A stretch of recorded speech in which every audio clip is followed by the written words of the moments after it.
Hey guys, welcome to part 3 of What If Naruto Joined ANBU Black Ops After Academy.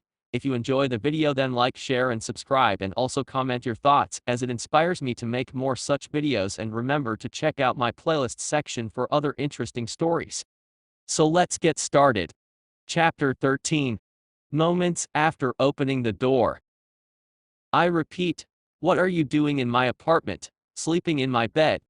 Naruto tried again when it became obvious Hikaru was still half asleep. The older teen blearily sat up. Oh, Chibi Koha, I wasn't expecting you back until tomorrow, he greeted. Naruto's hand rested on a seal placed on the wall, just a burst of his specific Kyuubi chakra, and hundreds of kunai would launch from a series of traps and converge on the futon and skewer Hikaru alive. Senpai, you have 3 seconds to start explaining why you're here and not in your own apartment, or I will try out my new home security trap seals on you. Naruto threatened. Hikari gulped. No need to get hasty.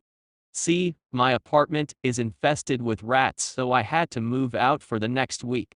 We're roommates now. Hell no. Why aren't you at HQ? The dorms are there for a reason.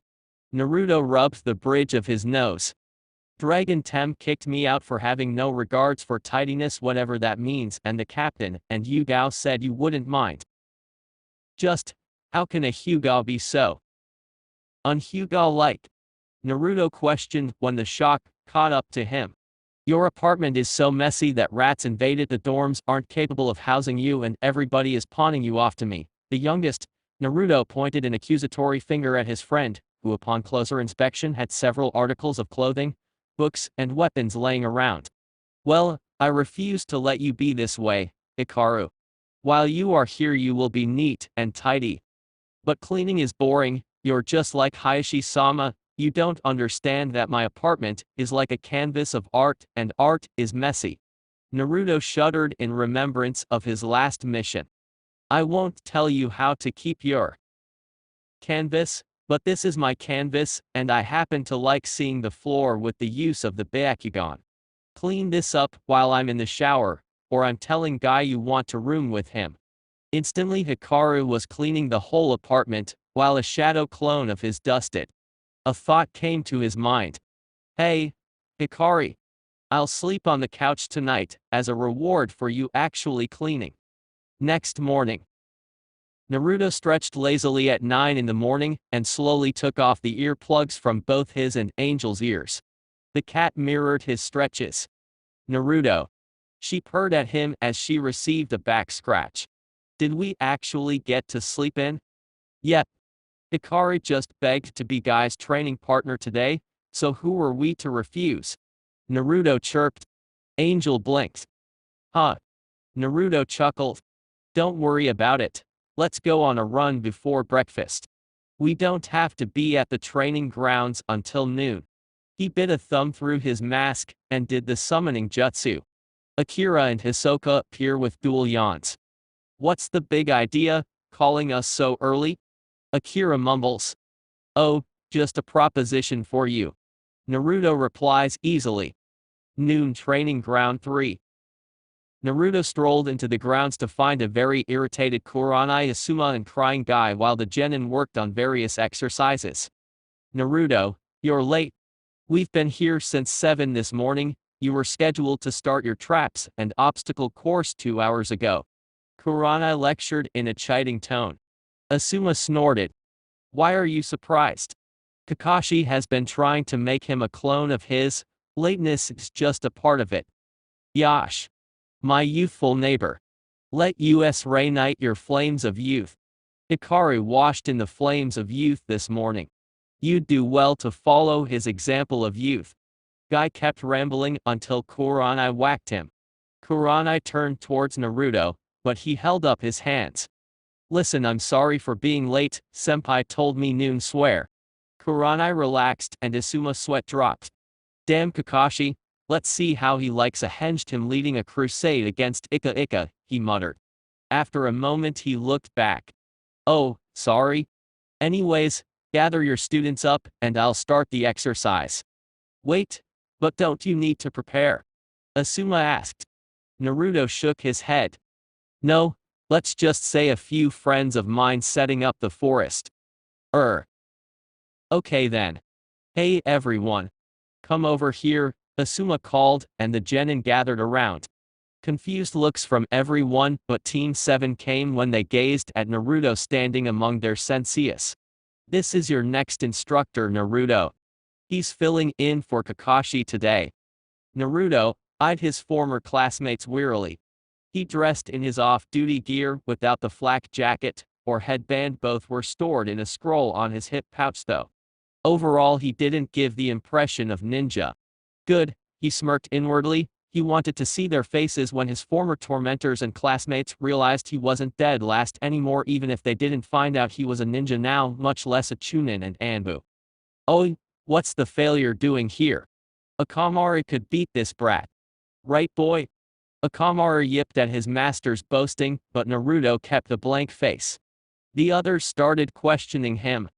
And Naruto, why are you teaching us T-traps? Hinata asked with a blush. Naruto eyed her. Because I am proficient at them, and they have helped me in the past. You 12 will be completing a mission, so to speak.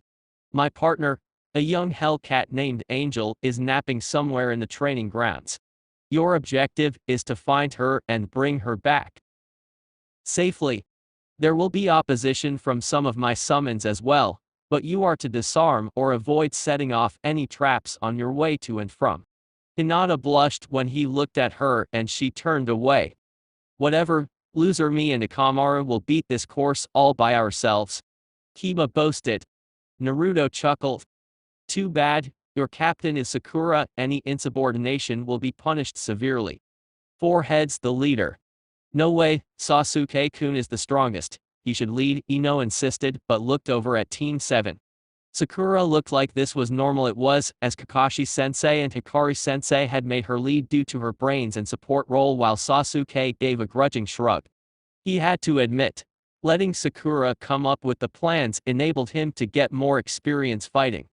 It's troublesome, but I agree with Ino that Sakura isn't the best choice. And you failed the academy, so you are not our superior. Sakura looked ready to correct him, but silenced her with a look, one Shikamaru caught. Sigh, too bad. I'm your teacher today, and I assign Sakura as the captain. Follow her orders like you would on an ANBU or Jonin squad.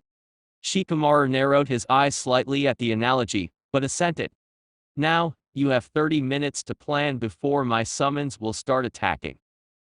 Though knowing Akira, she'll begin in about 10. Time runs out at sunset. With that, Naruto pulled out a kunai launching tag Jiraiya had taught him. He wanted to expand the effective range from 10 meters to at least 15, it's just fitting the expanded matrix on the same sized paper was proving difficult. Plopping on the ground, he shooed his former classmates away. Yash. My eternal rival, we shall complete this task, or I will run around Konoha 50 times on my hands. If I can't do that, then I'll climb the Hokage mountain with my teeth. Lee would have continued if Naruto didn't look up, deep in thought about his seal problem. Sorry Lee, what did I miss? Lee and Guy face faulted while the other Jonin sweat dropped at Naruto's obviously accidental echoing of Kakashi. Ever since Guy began training him, Naruto and Lee had become sort of rivals, though it was more Lee trying to rope him into a contest and Naruto refusing each time. Curse your hip and cool, Naruto.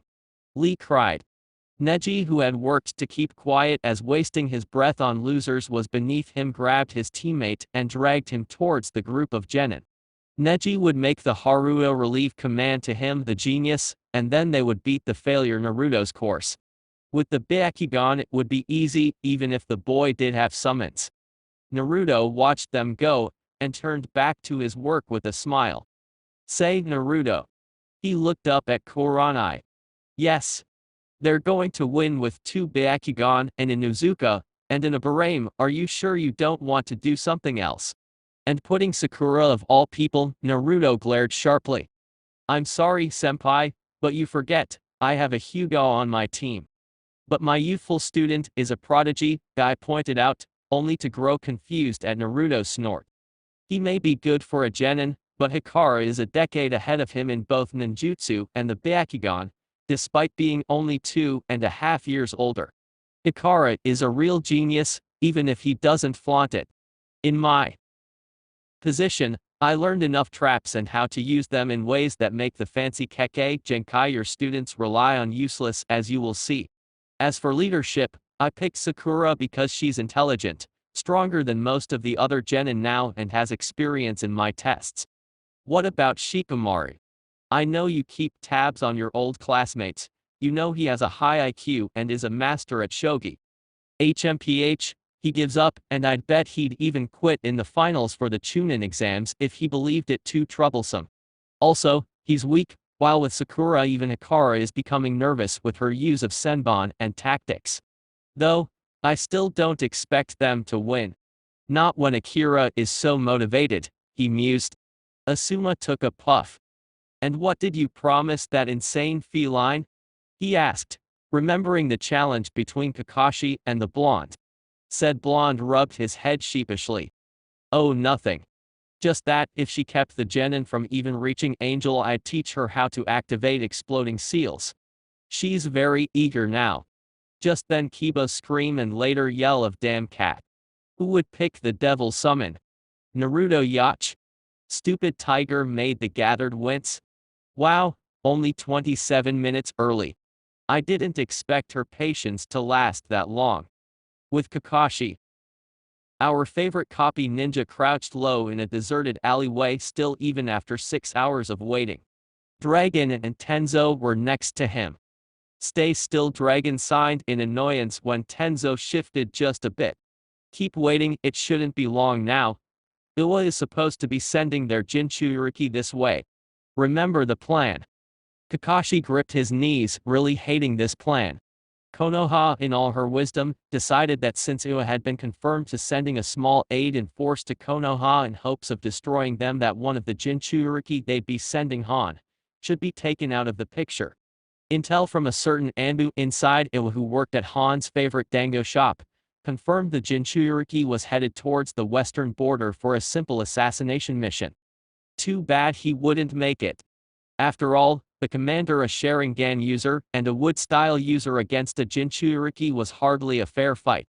And if his death was quietly blamed on Kumo so that they'd have to focus on Konoha's rival, all the better. Kakashi just hoped his little brother student was handling his Genin okay. Chapter 14. Naruto chuckled at Kiba's cries and Akamaru's yelps. Kuranai gave him a look. I don't appreciate you laughing at my student Naruto. They didn't get the full amount of time, and is setting your beasts against them really fair? Hey, first they're cat summons, and second we're ninjas. Since when is fair a part of our lifestyle? I haven't had more than 2 days off since I became a shinobi. Every day I'm supposed to be off for medical or mission leave. Dragon-sama Guy Sensei or Senpai has something for me to do, be it training or a favor. Yesterday I got home and was told by Kakashi-senpai I needed to take over today. So please just can it, Kuranai-senpai, I'm really just too tired to give a damn. And in a huff Naruto deftly stored his seals and stalked off to observe his former classmates be taken out by an undersized panther, a silent tiger and lots of traps. Perhaps my youthful neighbor has dried up his youth from overwork, Guy said in an usually serious voice once Naruto's live form disappeared into the canopy, his chakra signature becoming almost non-existent to anyone below a jonin. Asuma sighed while Kuranai winced. I didn't know he was that busy. Then again, he's hardly in the village proper anymore. The civilians and lower Chunin had begun to wonder if he was even around anymore, and none of them know he graduated. Yeah, Pops and the higher-ups are treating everything about the kid as some kind of top secret. Not even my youthful protege knows he is a ninja. On the days Lee is with us, Naruto is in his hip and cool-off duty clothes. Oh, curse you Kakashi for taking away his most youthful orange. I heard that was the ANBU actually, Asuma pointed out, to which Guy ignored. With the test takers. The Genin weren't even 20 feet in, and already 10 out of the 12 had experienced various traps, or were caught under one of the cats. The exceptions were Sai, who had narrowly missed an elaborate kunai and wire course, and Shino, whose bugs were acting as his defense. Arg, who made Naruto pissed off. Sakura moaned as she was caught in the third paint bomb. Naruto was never this vindictive, unless someone hurt him first. Sasuke snorted and used his Sharingan to deflect some shuriken. Neji cried in frustration. My eyes can see destiny, why can't they pick up where these childish pranks are hiding? Minato was quietly wondering why hers weren't helping either, and Shikamaru dropped into his thinking pose. The heavy mist rolled through the forest laden with chakra, and a disembodied voice rang out. You all wonder why the dead last is able to outsmart you. Newsflash, I have always been able to outprank ANBU and the village. Heck, I could outrun most of them before I was 11. Neji, I am friends with Hikari, and his eyes are stronger than yours. Nonsense. Neji claimed. His were the strongest since his father's. That disgrace focuses on inferior techniques to the Byakugan. His eyes have already been surpassed by even Hanabi. TSK no, yours and Hanabi's eyes have the potential to surpass Hikaru's. But you are just a new Genin, and Hikaru is a Jonin at 15. That, and he doesn't rely on his eyes to fight. They are just a tool like every other kunai or exploding tag. Naruto was slinking through the trees in a taunting manner as he ripped into his friend's little cousin's pride. Hikaru rarely discussed his clan, but he had a special place in his heart for Neji, more of a desire to beat the fate out of him as the boy bought into the clan's whispers that his eyes were already at the pinnacle and that Hikaru was a failure for having an even skill set. Naruto set this part of the test just for him, and Akira joined him in sniggering at the Genin's misfortune from her perch nearby. Now start working together, I'll be watching. The mist pulled away slowly, and Sakura cleared her throat. Alright everyone. We have about 5 hours left to make it through the forest of traps, grab Angel and bring her back to the clearing, all while staying away from Akira and Hisoka. Naruto taught Sasuke basic traps and Sai the more advanced ones, so they'll each be in charge of a subgroup. Shikamaru, who should be on what team, and what should our formations be? Sakura asked, and the group stared in shock as someone willingly split up the leadership. As Shikamaru prepared to speak, Neji spoke up. It is unwise for a civilian ninja like you to take charge, as you also have no real skills or experience, especially as my failure of a cousin taught you. I'll decide the teams, and Sasuke, who had stood next to him, backed off and Sakura's fist shot Neji back. She cracked her knuckles. Don't insult Hikari-sensei, and Naruto put me in charge. So shut up. The Genin were wide-eyed, and many could have sworn a camera click went off from above. Sakura turned a sweet smile back to Shikamaru. Continue, please. Troublesome woman.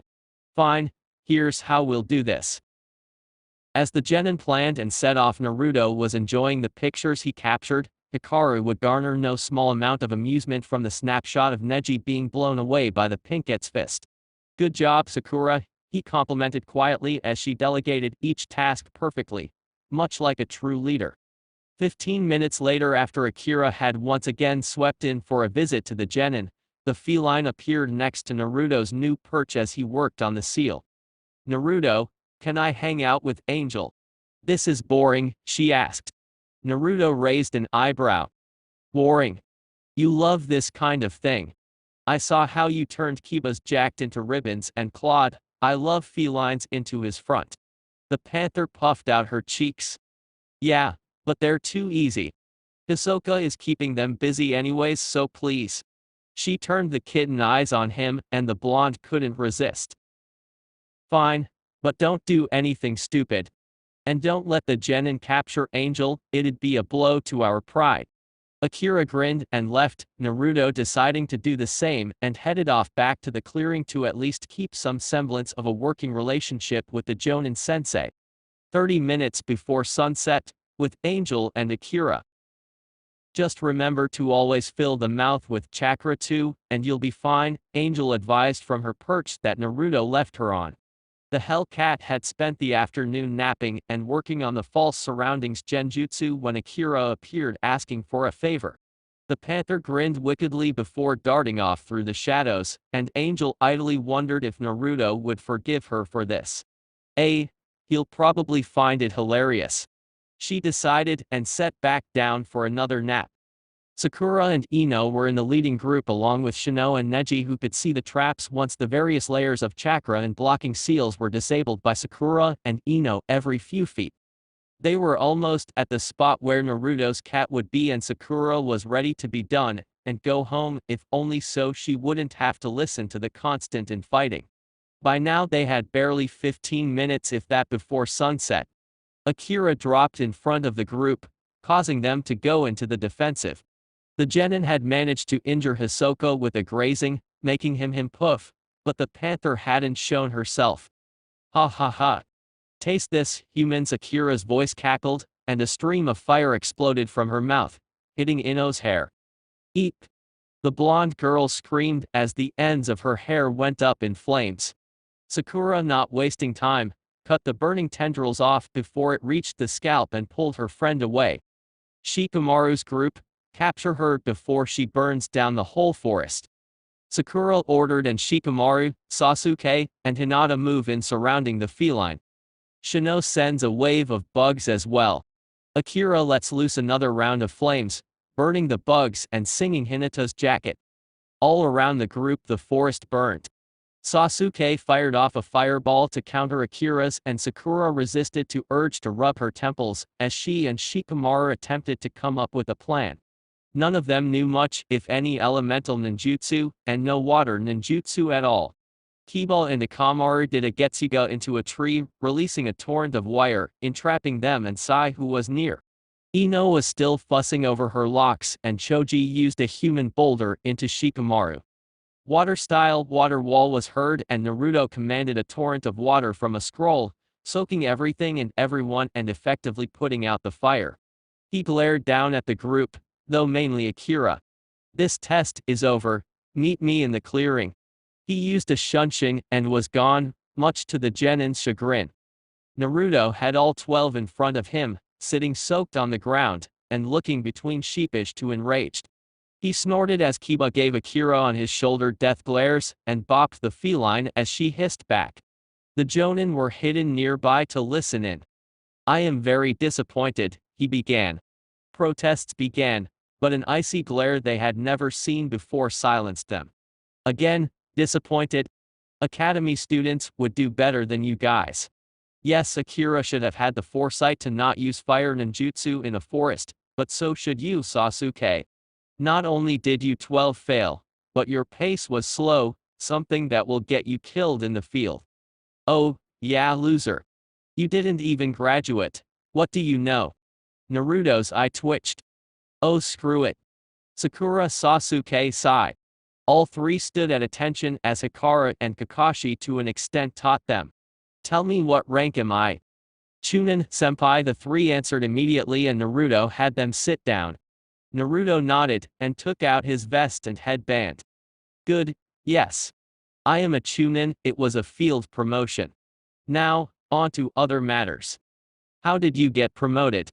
Village secret, Naruto cut Ino off immediately. You have to learn when to use jutsu, and how to move silently. I watched you all for hours in between bugging your sensei, and you all talked too much, moved too loudly, and misused jutsu throughout the entire test.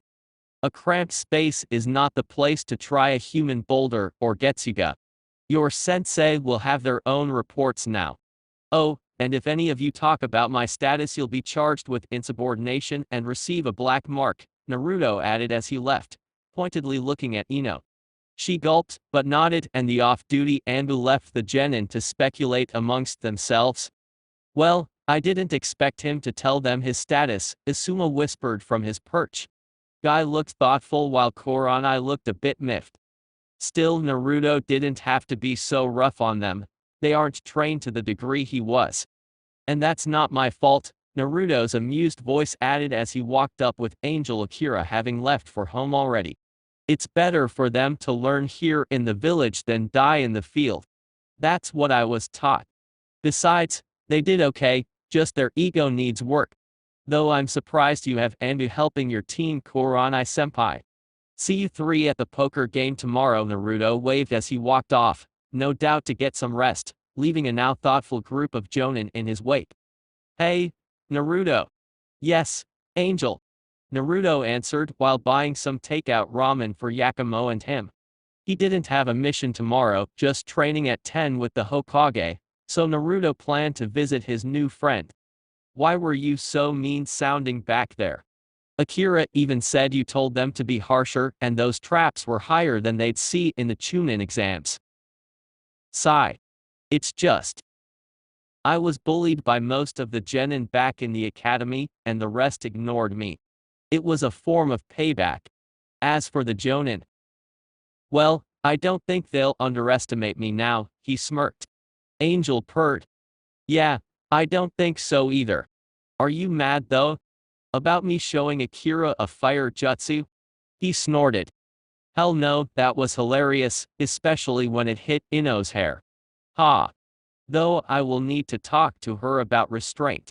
My water ninjutsu is coming along, Naruto added and began telling his partner about his success, the two jutsu that were beginning to not drain him completely.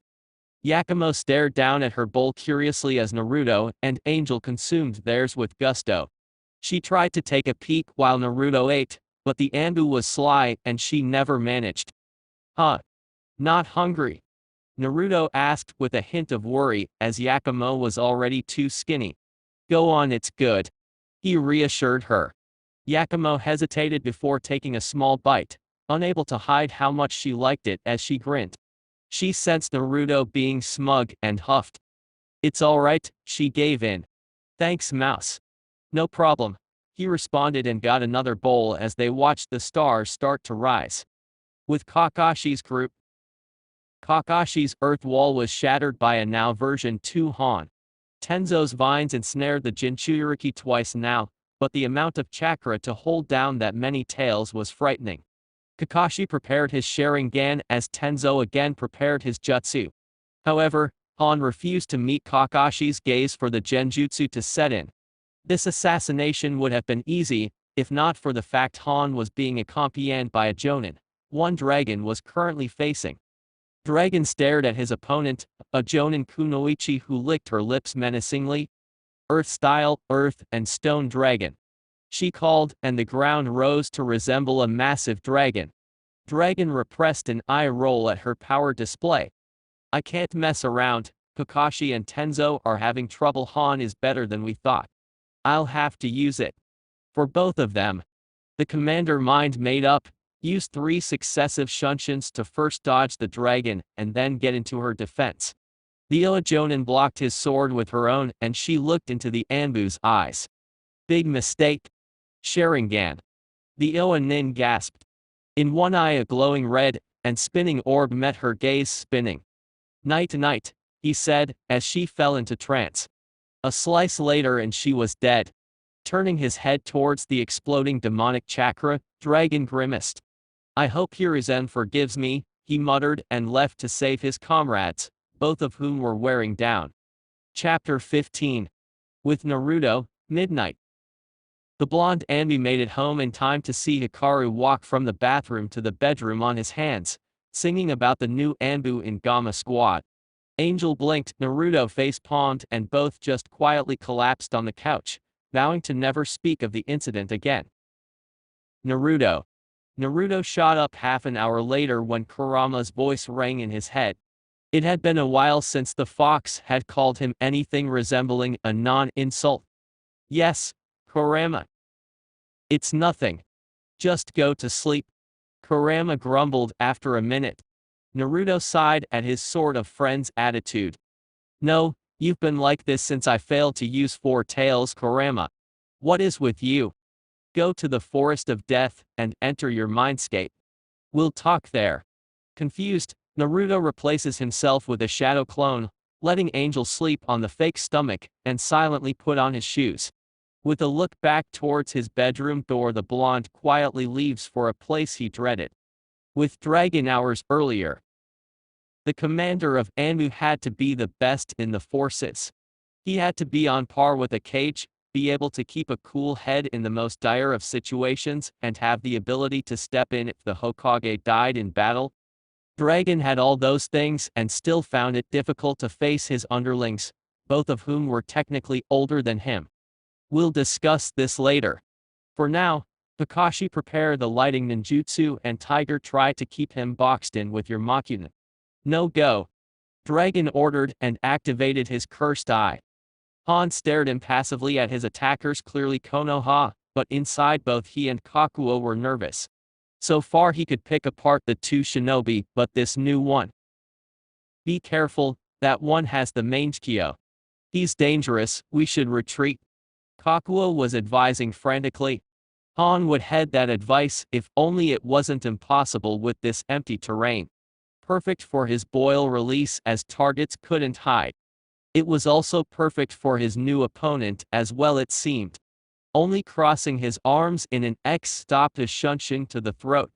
After images filled the space around him, making the Jinchuriki have to dodge both a shunshin master and wooden spikes. Lightning style, electromagnetic murder. Kakashi pushed his chakra into Han, managing to puncture the mechanism for his steam. Shit, Han cursed and did a spiral spin to avoid multiple wooden spikes. Contrary to popular belief, Han was very flexible and was able to get inside his opponent's openings. With two hand signs, a stream of steam shoots out of his hands at the Makuten user, only for it to catch fire as a wood clone. Ducking, he avoids a cartwheel kick and grabs the dragon masked one's leg and crushes down hard. The man just hisses and another lighting jutsu impales the other side of his armor, this time paralyzing Han for a moment. Four tails of his version 1 cloak erupt again after disappearing when he believed the fight to be over before the fast one joined in, and he was regretting it now. Still swinging his capture around, Han caught Kakashi in his range. Erupting strong foot, using the last of his boiling steam, Han rockets the copy ninja way towards Tenzo, and only survived as his Sharingan allowed him to see the attack in time to block the brunt of it aimed at his chest. Needless to say, Kakashi would be hurting in the morning. Wood style smothering binding technique, Tenzo wheezed, a bit out of chakra. His reserves were never anything special and today was taxing them. Wooden vines captured Han, immobilizing and draining the demonic chakra. Han was already pushing through it, though he drops Dragon and the man used a shunshin to land next to Tenzo. Kudari, Kakashi said as he Sasanu Tsukomo, an inhuman-looking chakra image of a warrior-like creature rises above Dragon. Its ribcage opens and several chakra spikes shoot forward, impaling Han and the land around the Jinchuriki before dissipating once Dragon drops the technique and clutches the eye.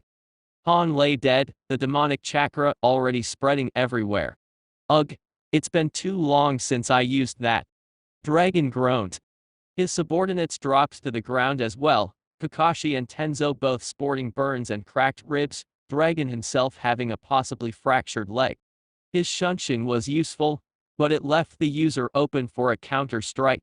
It's how he lost his first eye all those years ago. He wraps the leg up after some medical ninjutsu, deeming it able to last till they got back. Dragon sama how? Tenzo tried, but Dragon stopped him. Once we're safe at home, that chakra will be felt by reinforcements, and they'll be here within several hours.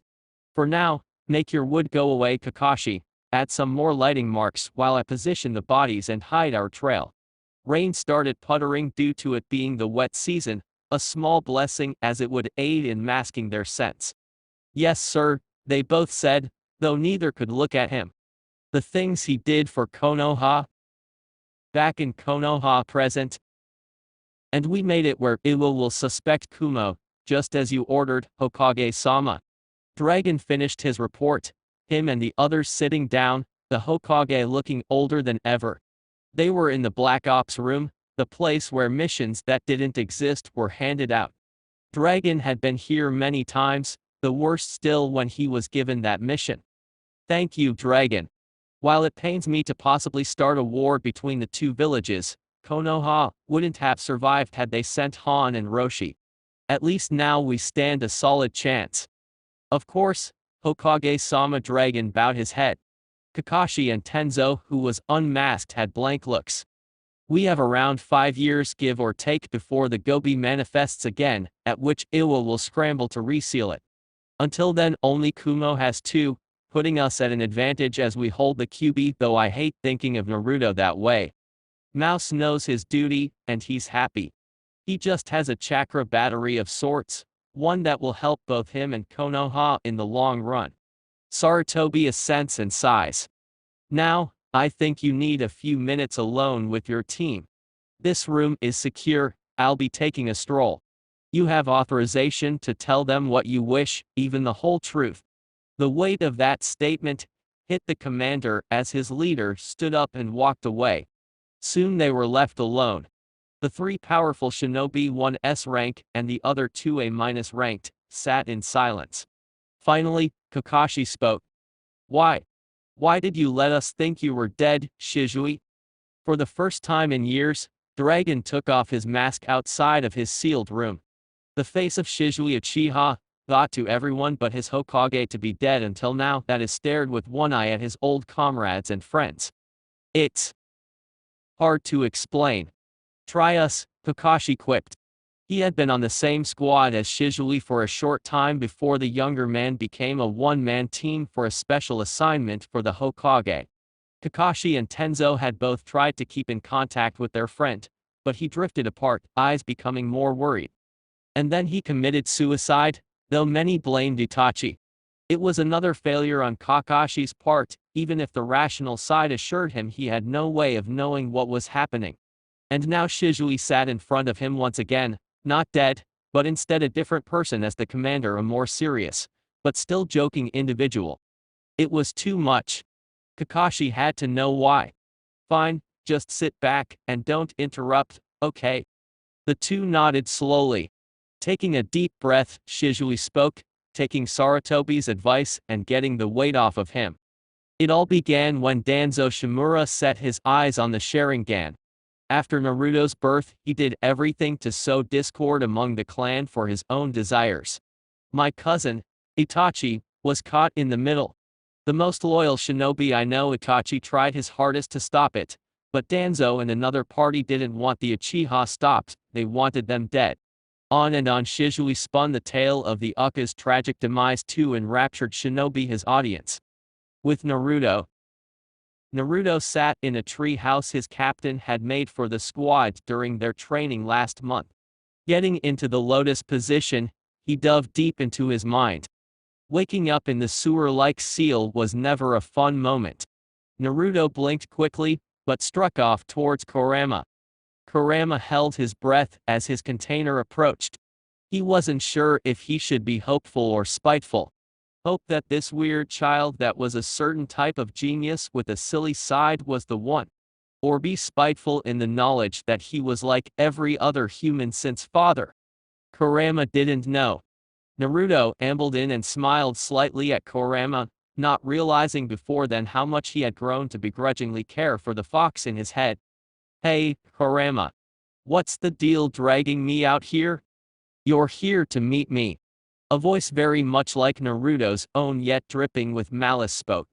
From the shadows a clone of Naruto though with black holes for eyes, walks out, a cruel smirk under his mask. You're not a shadow clone, Naruto deduced. Yet you look like me minus the eyes. Who are you? Why I'm you.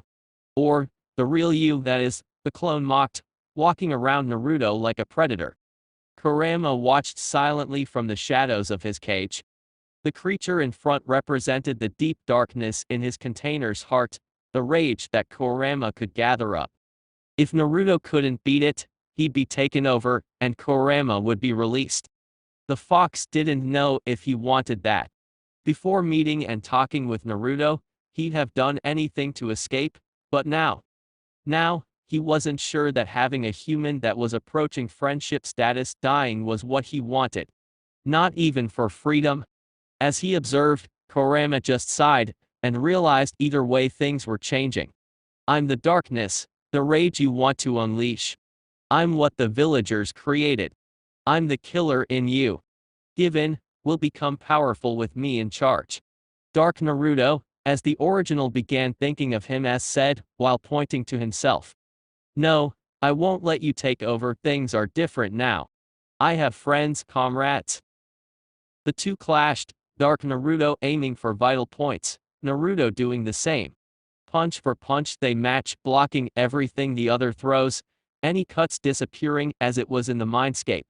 The village is better now, my squad, my family, is enough. The shinobi sector accepts me.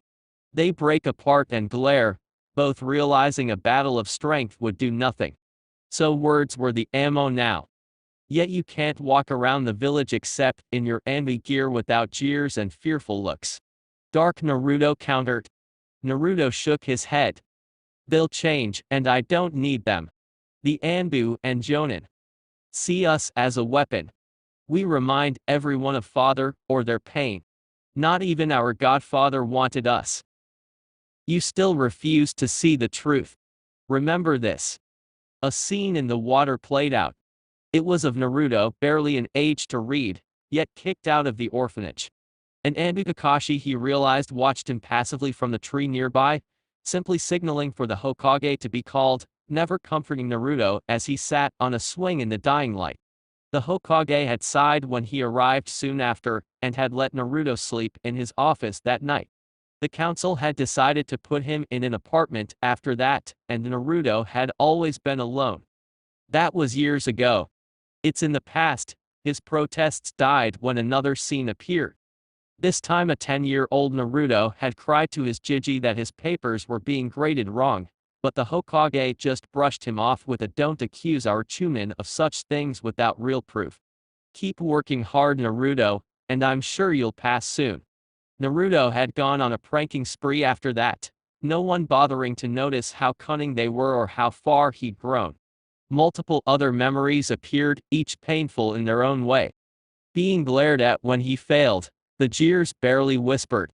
Walking into his apartment vandalized again on his birthday while he was at school. No violent acts, but still to have his books torn and food kicked around a bit was disheartening. He'd never pressed charges, even the times they caught the ones responsible, as he wanted them to accept him and be Hokage. Now do you see? They need to pay. With Kurama's help we could rampage, make them fear us, make them respect us. No, Naruto said, after looking at another memory, this time of one of his lonely camping trips into the forest while eating fish. He met his dark half's gaze. I will protect the village. Why? Because it's the right thing to do. Not everyone hates me. A lot of others are growing to like me, actually. I have comrades, a best friend, even if he is an idiot and calls me a stupid nickname. Our dreams died because of the village. Dark Naruto pointed out. Naruto snorted. No, they changed. Why be Hokage stuck with paperwork when you can be a shinobi who protects their village on the field instead? I can be a Jonin sensei one day, an ANBU captain. Heck, if Dragon-sama ever retires, he's ageless. I swear then I could be the commander. Naruto rambled on, and Dark Naruto growled. So you'll leave me behind? Here to rot while you make us the village's attack dog? What's the point? I'm useless. Naruto smiled a bit. No, you're not. Both Kurama and Dark Naruto shot him looks. You're the one that kept me alive, that made killing for the village doable. You made me know us, balanced. For there can't be light without darkness, or good without bad. No one is all good, not even the sage. We just need to get along. Naruto said, remembering the lesson on yin and yang that the Hokage taught him. The past is the past, it's a part of who we are. But let's not let the past shadow the future, okay? He held out a hand, pulling down his mask and smiling a genuine smile. Dark Naruto gazes at the hand like it could be a trick, but hesitantly takes it. After a minute he too copies and pulls down his mask for a smile. Two whiskered blondes stare at one another, even as Dark Naruto's eyes become blue, and he fades. Thank you were his last words, before Naruto had a feeling of completeness, a feeling he didn't realize he'd missed before now. Kurama's mouth was slightly agape. His container merged with his darkness, beating it not by force, but by acceptance. Strangely, Kurama couldn't help but be impressed with the display. Hey, Kurama. His human friend, Kurama decided said.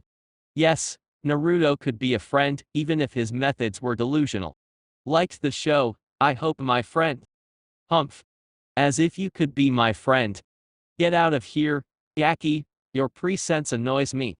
Kurama snorted, insulting Naruto, hiding the hopeful glint by the shadows. Bah. One day you'll see the truth, you like me. Just you wait. Whatever. Naruto.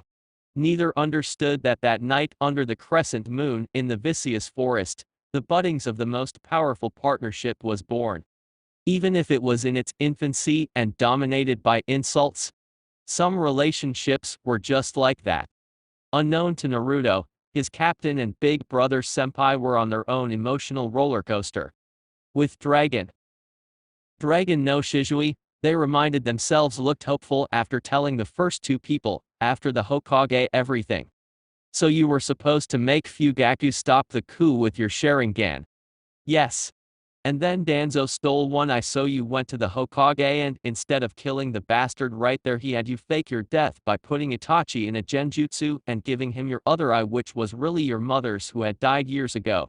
The coup happens, and now Itachi is a double agent for the village in an organization that wants to rip the QB out of Sensei's son. Yes. At the time we didn't know about the second man pulling the strings, or that Danzo helped organize the coup by manipulation. His plan was to use my eye to get Naruto under his control, as Hiruzen would think it's his own choice. He succeeded too, but I reversed it, making Danzo freak out thinking the eye only worked as a pair. He went underground, keeping Root close. Hiruzen refused to believe his friend went that low, so I had to gather sufficient evidence in his words, before I can kill him and take my eye back. Technically, I could kill him now, but Root has to be eradicated with its shinobi either joining or dying. Root was supposed to be controlled by the Hokage, but Danzo has kept most of them as his private army doing dirty work that has actually harmed the village, not helped it. The plan now is to take him and his lackeys out right after the exams, letting the chaos of Orochimaru and Suna's plans be a mask for what amounts to mass murder.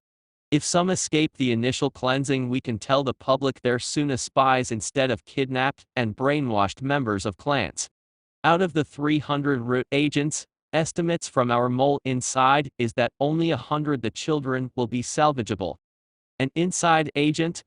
Tenzo asked with a raised eyebrow. His time in Root showed that usually moles were quickly turned or eradicated. Yes, the agent used to follow Danzo blindly, but they've since started to question his methods after being on a long-term assignment in the village. They sought the Hokage and I out a while ago, letting us put a tracking seal on him and an Aberrane bug to gather intel. Because of them we're ready. Good. Let's take the creep out, Kakashi states. Shizui blinked.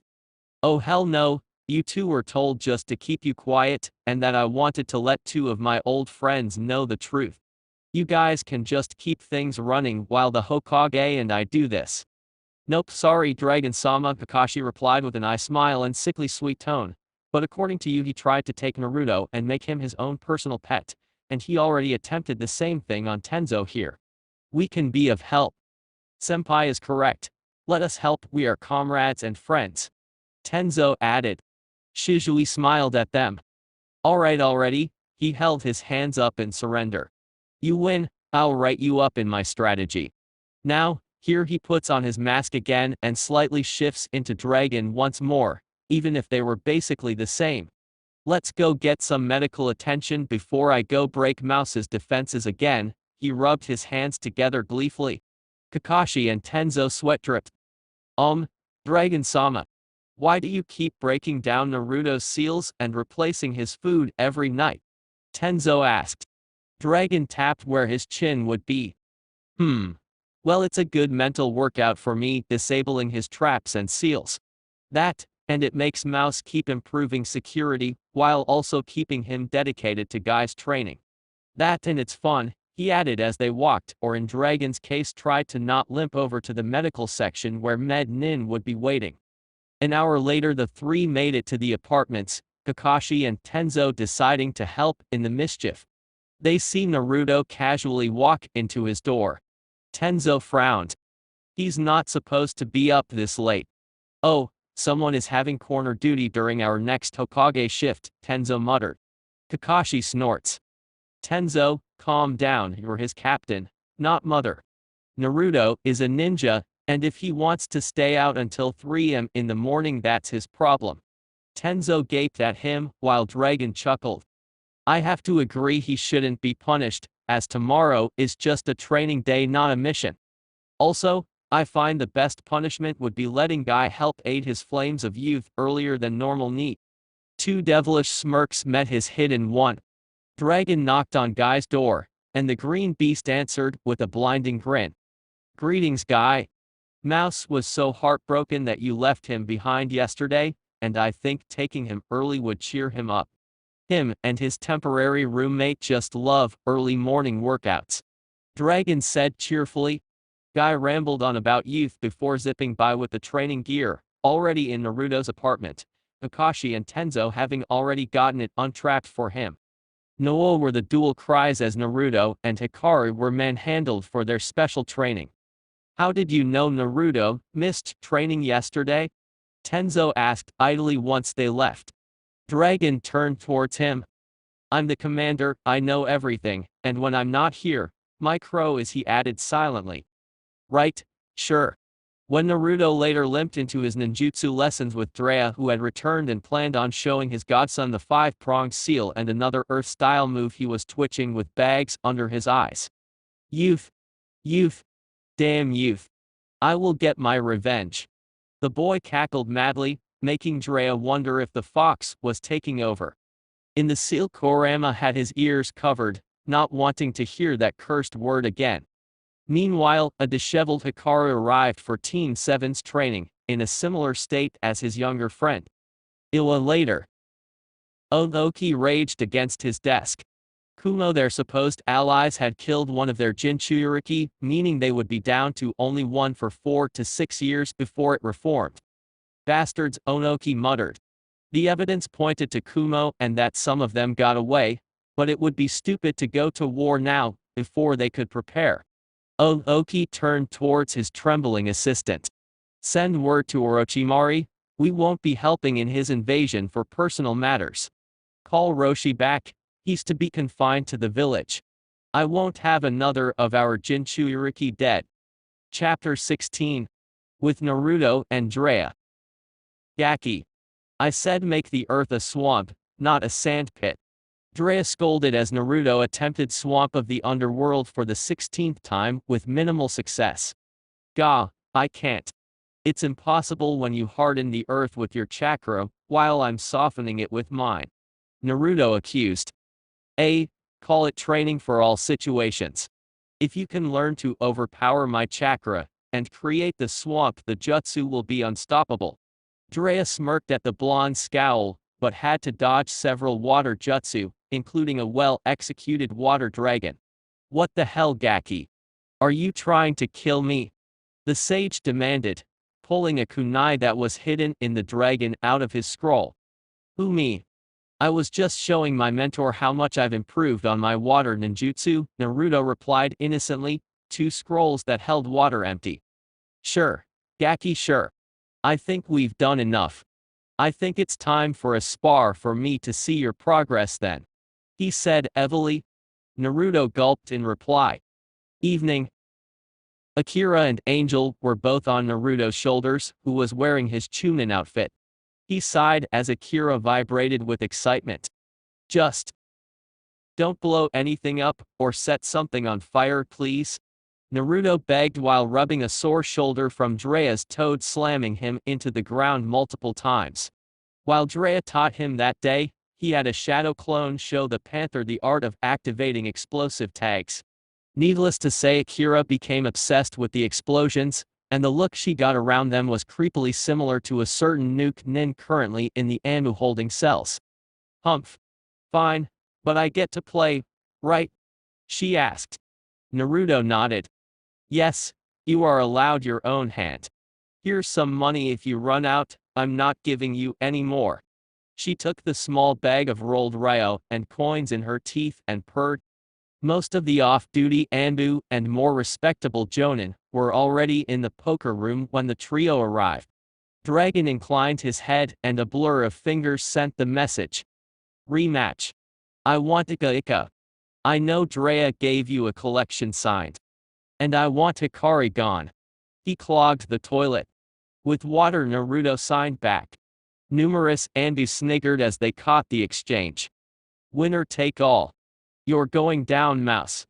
Naruto found some free seats, Akira taking one to the left, opposite of the newly arrived Ibiki Marino. The man looked extremely calm even as the small panther gave a feral grin and dumped her money out, calling to exchange for chips. We'll see. Dragon finished. Hikaru walked in at that moment and plopped down next to Naruto, oblivious about the exchange. Hey, Naruto. Hikari started with a chuckle. Naruto's eyes snapped to his friend. Yes, Hikari. You almost never use my name. Well you see. I sorta satire spare scrolls and fire while cooking dinner, Hikari finished in a rush. The room went silent as the ANBU knew the consequences of messing with their youngest member's Fuinjutsu supplies. A few seconds passed and Angel jumped off to go bug the reading Kakashi, who would bat her away, while she just kept returning. Senpai. Naruto trailed off as the newbies Kotetsu and Izumo talked about arrived looking nervous. Suddenly a gleam in his eyes that scared Hikaru more than if Naruto just yelled appeared and Naruto gave a wicked chuckle. I think I'm going to make a killing tonight. Hey. Come sit over here. Naruto called to the newcomers and those that were sitting across from Naruto moved, eager to see the newbies get cleaned out like they had been once. Petty revenge was good for a stressed-out ninja, after all. Hey, I thought you failed and left the academy? A short, brunette Chunin said as she sat down. Her comrades nodded, and Naruto bashful shook his head. No, I passed, but I got stuck with a desk job at the tower, he lied, and the Chunin gave sympathetic winces. They were of the younger generation that didn't really care about the QB, and even if they did, no one deserved such a fate. But tonight I got told to join in with the poker game. What about you guys? Same here, I'm Tamaki. These three numbskulls are Ide, Hiroshi, and Jen. None of us are that great at poker. What about you? The older ninja kept blank looks, but had to bite their cheeks when Naruto hung his head. I barely know the rules, and I only have this much with me. He held out the payment worth of a D rank. The other Chunin gave him sympathetic looks. Hey, don't sweat it. We'll play against each other tonight. Maybe you'll even win something too, Ide assured him while his friends hid eye rolls believing the blonde would be out within a round or two. Naruto gave a teary-eyed nod. That sounds fun. What's first? Hikari started dealing, not being allowed to play poker as he had no ryo on him. Well, first off, is to get some chips. Then you, Ide's careful instructions continued on, Naruto playing the part perfectly.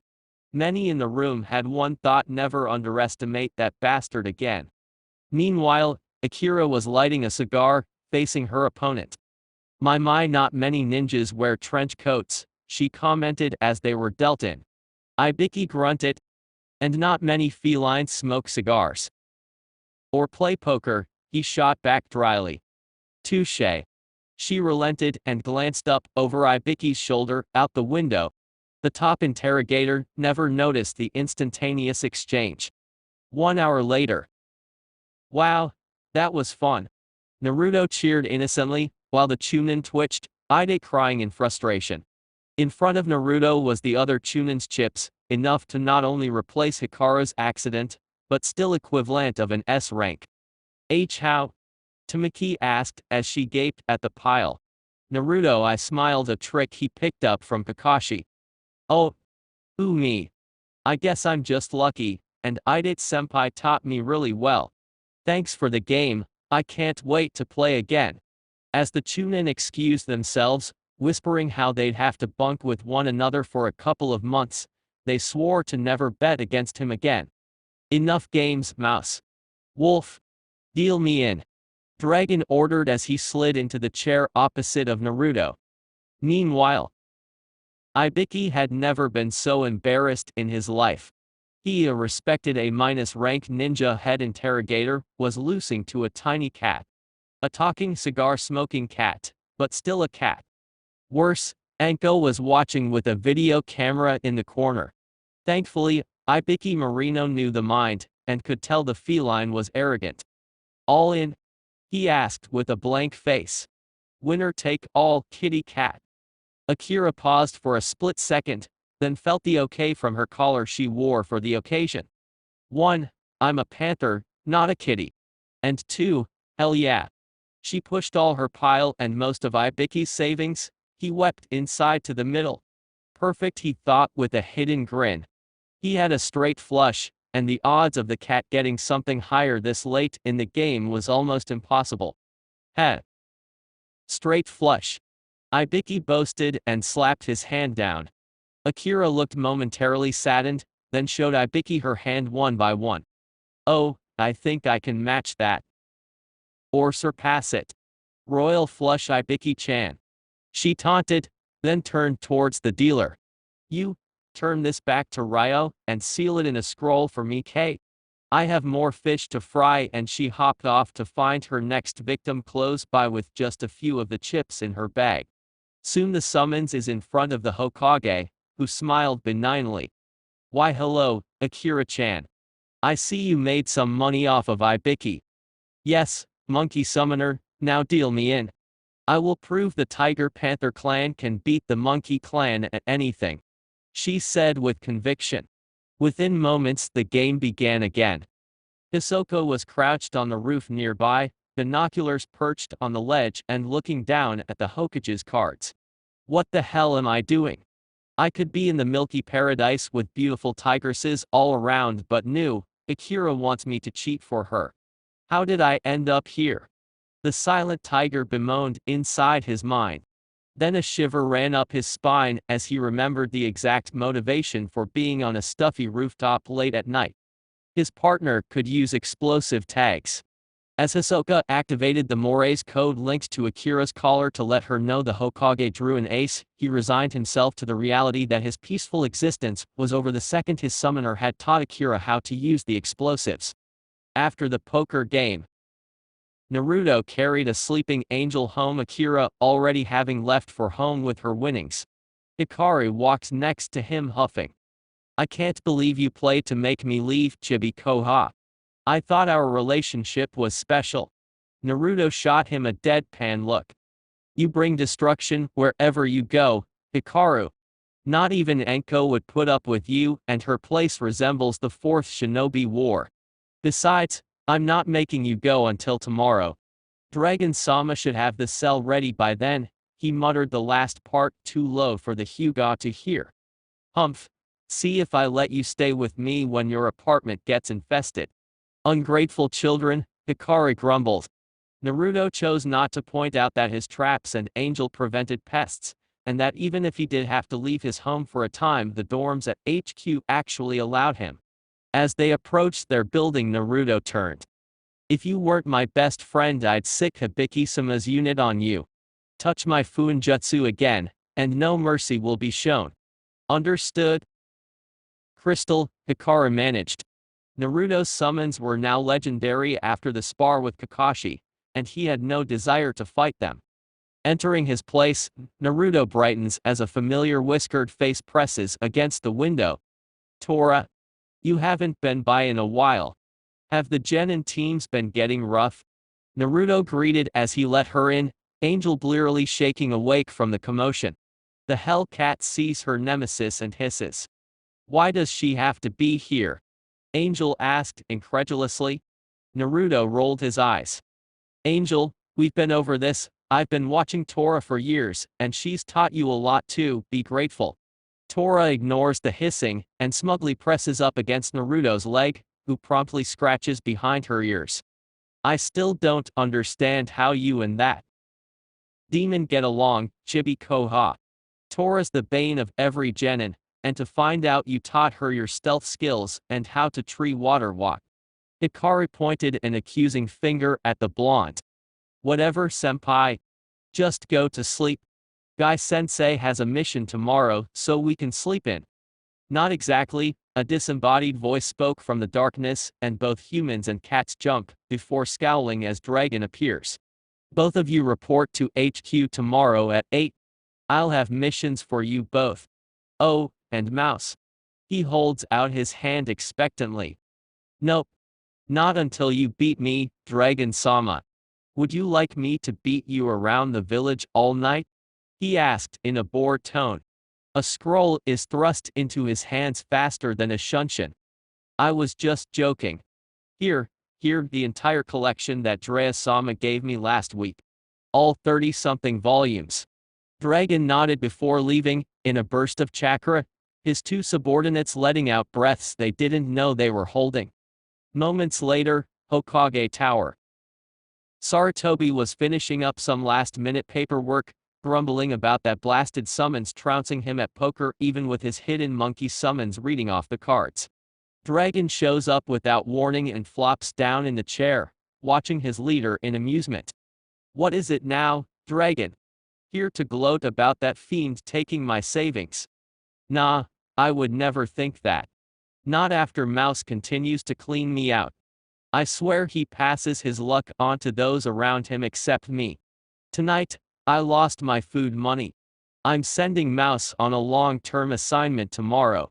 His fridge is always stocked. Dragon said. Sarutobi sweat dropped at his commander's complete honesty about stealing from his subordinates. I see. Then what is it? Out of underlings to frighten? I hear the Chunin patrols were slacking, you could amuse yourself with them. Sarutobi suggested.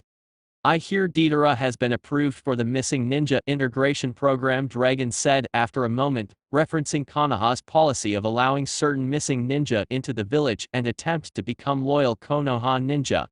Generally they would start taking D ranks without chakra with a Jonin escort. However, Dragon was never one for tradition. Yes, I was planning on having Asuma and his team be his watchers before testing him for Chunin in 6 months. He'd fit well among the trackers with his birds. I want him. Dragon said bluntly. Absolutely not. The boy would be a good fit for the ANBU. Dragon continued on without hesitance. He's a genius, much like Itachi, and to a lesser extent Mouse was a captain in Iwa's explosion corps, and he'd be both watched by men and hidden behind the masks to keep Iwa unaware for months at least. No. Sarutobi interjected forcefully. Why not? Why, you already have one overpowered blonde in your ranks. Learn to share, the aged Hokage managed after sputtering. Another thing. He'd be a great help for Mouse when they fight Shikaku, and Deidara already respects Mouse after he beat him. He screams art is an explosion and hates subtle tactics. Not ANBU material, Dragon, Sarutobi pointed out, only to be waved dismissively. Pish, that's what you said about Wolf, and look at him now. Captain level if needed, within the top 5 in both Taijutsu and Ninjutsu in ANBU, and his medical jutsu are coming along as well. That may be, but he's... Sarutobi struggled to find the words. Like Hashirama-sama in too many ways, mixed with a touch of the old Naruto, and a disturbing amount of Hikaru-ness for my liking. He finished lamely. Bah, Wolf is a special case, but he's professional on missions. True, but... And if I can beat Wolf into submission, I can certainly do the same for Mouse's long-lost brother from another mother. Sarutobi face-palmed. I'm not going to win this, am I? He asked.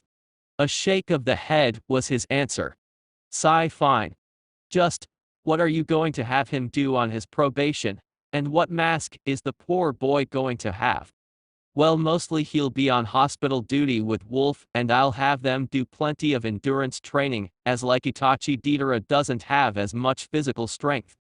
I hope to make him loyal to Konoha quickly, as he already seems to hate Iwa for their stifling expectations of him and his past. Without that public pressure to take the king of desk jobs, Excuse me, Kate Ship Dragon amended at Saratobi's glare, then he will come to see Konoha as a better alternative.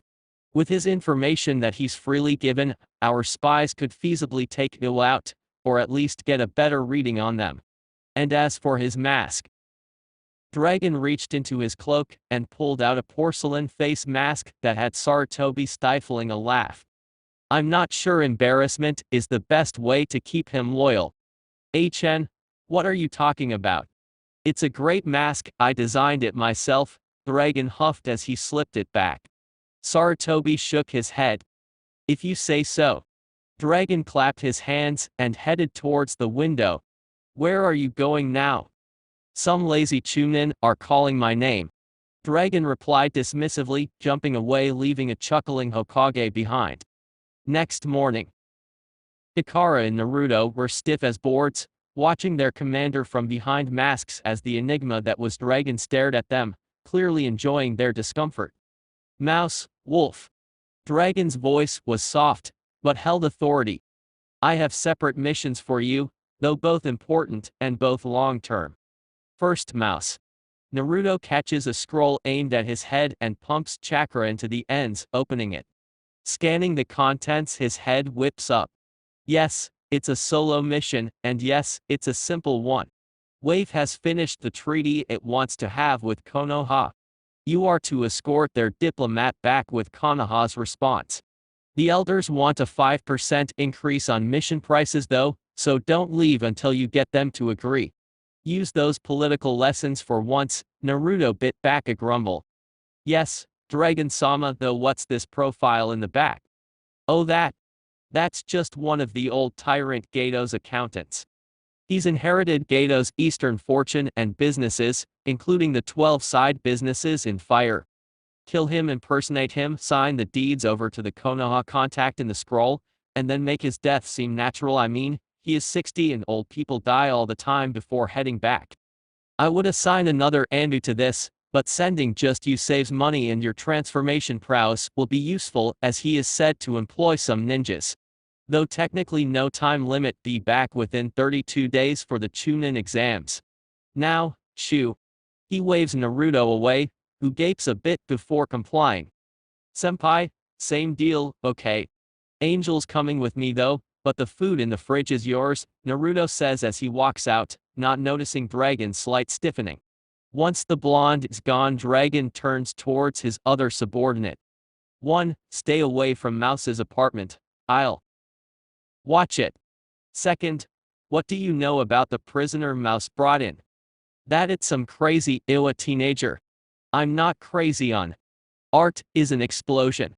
Deidara yells, entering the doorway with 2 irate ANBU members. Yes. Wolf, meet your new roommate. Chapter 17. East Gate. Naruto casually checked his gear while waiting for the diplomat, Angel chasing a butterfly nearby. Hey, Mouse? Angel asked, remembering to use his code name for once. Naruto looked over and tilted his head. Weren't we supposed to see Yakumo tomorrow for a picnic? Under his masks, Naruto paled. The sickly girl may have her chakra sealed and hit like a leaf, but her temper was fierce. Quickly he wrote a letter and ran through some hand signs. Summoning jutsu, and instantly a medium-sized panther arrived. Yes. What is it? The panther asked in a slightly irritated tone. Nabu, please deliver this to Yakumo. Chan. She's at the place I showed you. Nabu hissed. I'm a battle messenger, not a go-between for couples. Summon my apprentice Phi if you want this done. But I've literally seen snails run faster than Phi. Please, Nabu. For me.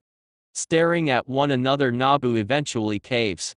Alright, fine, but only because I can't stand Phi's laziness. Already Akira's squad mocks us battle messengers. Nabu muttered the last part and bounded off with the letter in a bag attached to his middle.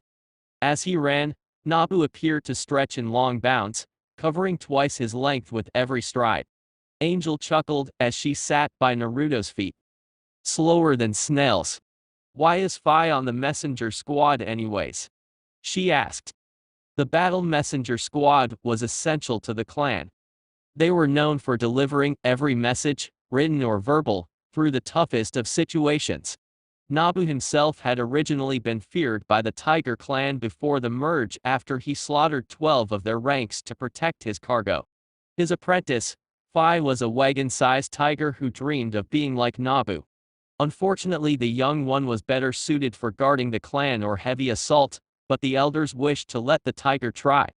Sometimes an impossible dream is impossible to let go of no matter how foolish, Naruto said finally.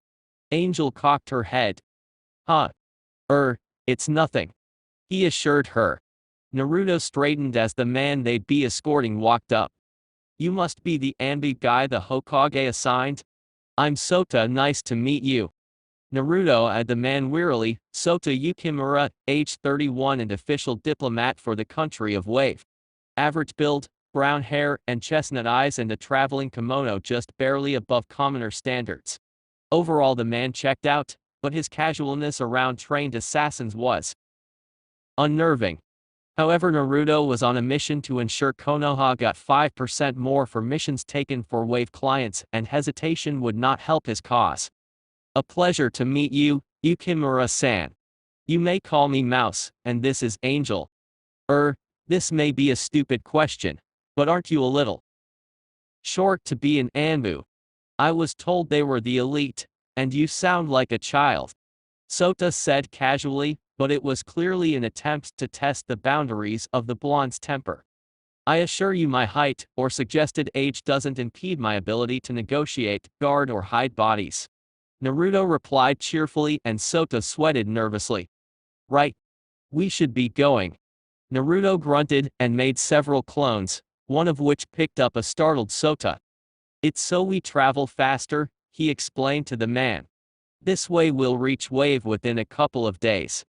Border to Wave. Wow. Was Naruto's intelligent response to seeing the bridge connecting the island nation to the rest of the continent. Wow is right, Mouse-san. Tazuna finished this beauty a few months ago after Konoha ninjas fought a demon swordsman.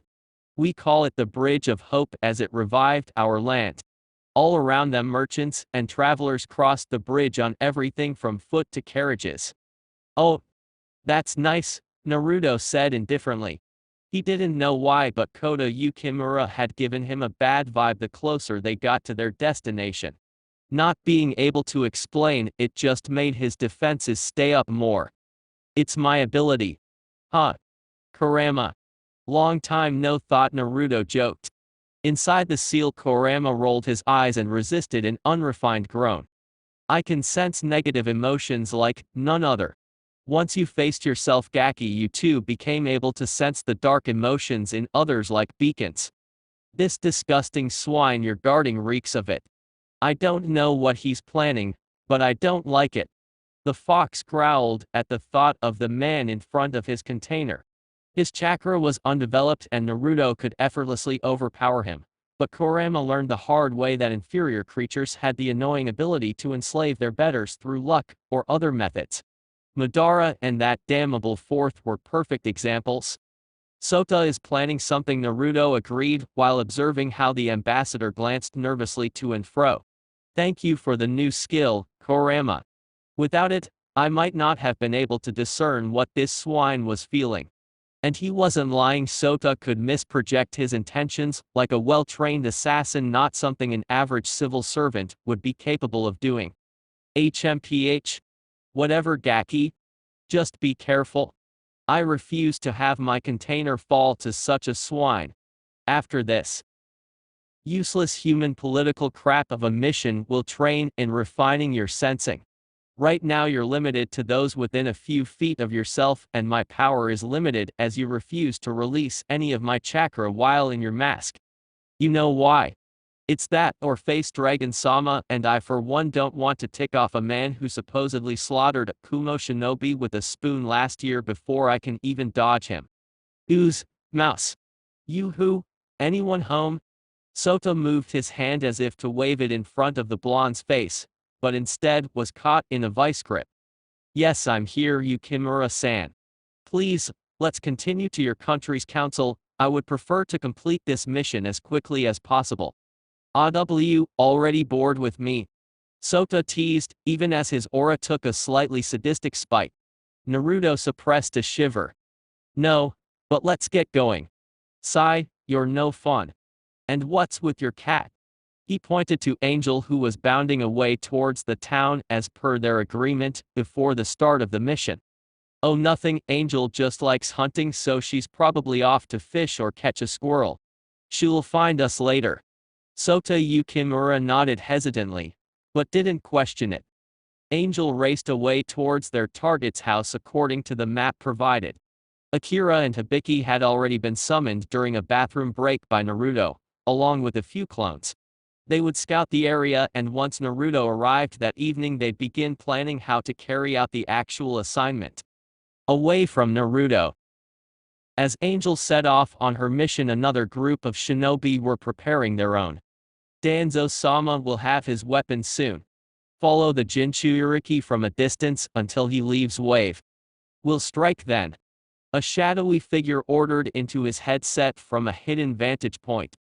The binoculars focused on his target. The root agent observed their inside man guide the Jinchuriki towards the Trade and Treaties Council. The man was part of Root's civilian infiltration corps. Though never taught to access chakra, each member was able to masterfully manipulate the public sphere wherever they were sent. Surely gaining the Jinchuriki's trust, or at least putting him at ease, would be child's play. Right, Fusama? A monotone voice replied and signed off. Meanwhile, a black crow observed everything before poofing away to inform its summoner of these new developments. Back with Naruto. Ah yes, these terms are certainly opportunistic. What makes you think we should offer Konoha more than other countries for missions? 5% more at that. A rather plump official snootily asked, pushing up his glasses as he read Konoha's proposal. After 3 hours of answering questions and reading Konoha's response, the council was attempting to weasel their way out of paying more. Naruto twiddled with a kunai from his pouch and hummed, giving the impression that he simply didn't give a damn. Nothing really. Except for 3 simple reasons that make 6% seem reasonable. 1. Naruto drew 2 more kunai and embedded one into the wooden desk he sat at, causing all 20 of the officials to flinch. Konoha is the nearest shinobi village not entrenched in war. 2. Another kunai and more flinches. Our military is second to none. We are called the best of the 5 for a reason. And 3. Here he slammed the remaining kunai hilt deep into the wood using a bit of wind chakra. Well, let's just say we are not just sunshine and roses like our civilians, and Genin like to believe we are still shinobi after all. He let that sink in. The message was clear: agree and pay up, or their lives could become much less pleasant in the new wave of prosperity they enjoyed. Of course, Konoha wouldn't do that as long as Wave didn't hire ninjas from other villages. If they did, all bets were off, so they could argue the price without repercussions or break the agreement.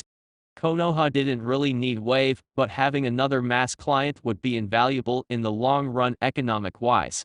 Not that they needed to know that. The political books Naruto read were hand-picked by Dragon himself, and though able to be diplomatic, the man was known for his love of direct tactics and hidden messages. It was only fair that Naruto followed in his footsteps. I see. Come back in 10 days, Konoha nin. We'll have more to discuss then. The fat man told him, eyeing the kunai in slight fear. Thank you, honorable councilman. Naruto stood and bowed and turned towards Sota. I'll be in the provided lodgings, the blonde said stiffly, and with a flick of chakra was gone, as were the kunai, much to the amazement of the council. I didn't see him grab them. One fishing representative exclaimed. Ninja. Back in my day we didn't need them, an ancient-looking trade official muttered. Wave was so peaceful back then. Naruto walked slowly through the obviously still recovering nation. Reports from Kakashi's team spoke of mass poverty and buildings in shambles. Now the citizens were gaining back weight, and buildings showed signs of recent repair. It was heart-lifting to witness the town's spirit, as children ran carefree and most faces carried grins. But Naruto wasn't there to sightsee, he had reconnaissance. New wave shipping and trade. The ornate storefront that shared a building with the bank appeared innocuous, but was run by his target. Equipped with a couple of disguised missing ninja chakra levels about Chunin but clearly not well controlled that stood in the front, and a few samurai inside, impersonating the man he was after effectively would be difficult if he merely used his hench. No, it was going to take profiling him and then becoming him. The Konoha contact was working as the former accountant's secretary. Naruto just had to sign the will and business over and off the man in a way that left no clues. Simple, right? Glancing at the sky, he was slightly relieved with how dark the island got. Replacing with a shadow clone several building tops away, he made his way to Angel's location. Deep within Konoha, 2 days later. Sir, Buzz team is in place to capture the Jinchuriki as he exits wave. A blank masked operative informed a tea-drinking Danzo. Said man chuckled darkly. Excellent. Once the Jinchuriki arrives, I'll place him under my control seal. Danzo-sama won't that alert the Hokage if the weapon doesn't make it back from the mission. Danzo resisted the urge to punish the agent below him for their question. Quite right. But the Jinchuriki won't be missing for long. Once Suna and Orochimaru make their foolish attempt on Konoha, I'll activate the seal in the chaos. Hiruzen will fall, and it will be because of his little pet. Of course, Danzo-sama. Now leave me. And inform Sai I expect better reports. Being on the outside has dulled his ability to record in detail, it seems. Danzo griped as he glared at the rather pathetic scrap of information from his young ink user. He'd have to punish the boy after Hiruzen's reign ended, and he could mold Konoha as it should be. With Dragon.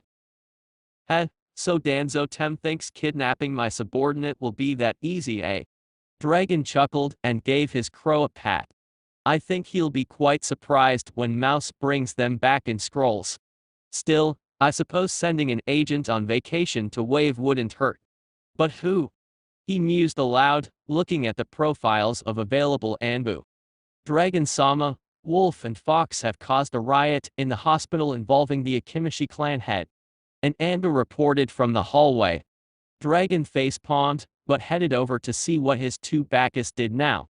What he didn't expect was Fox's mask's pink whiskers, much like Mouse's red ones, to have smatterings of cake, and Wolf's uniform to be covered in syrup and confetti, both screaming about whose fault it was.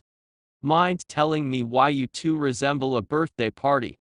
Dragon inquired, Mask hiding his smirk as the two agents screamed at his arrival, latching onto each other. Dee Dragon-sama, how nice to see you, they greeted in unison. Dragon withheld a snort. What am I going to do with you?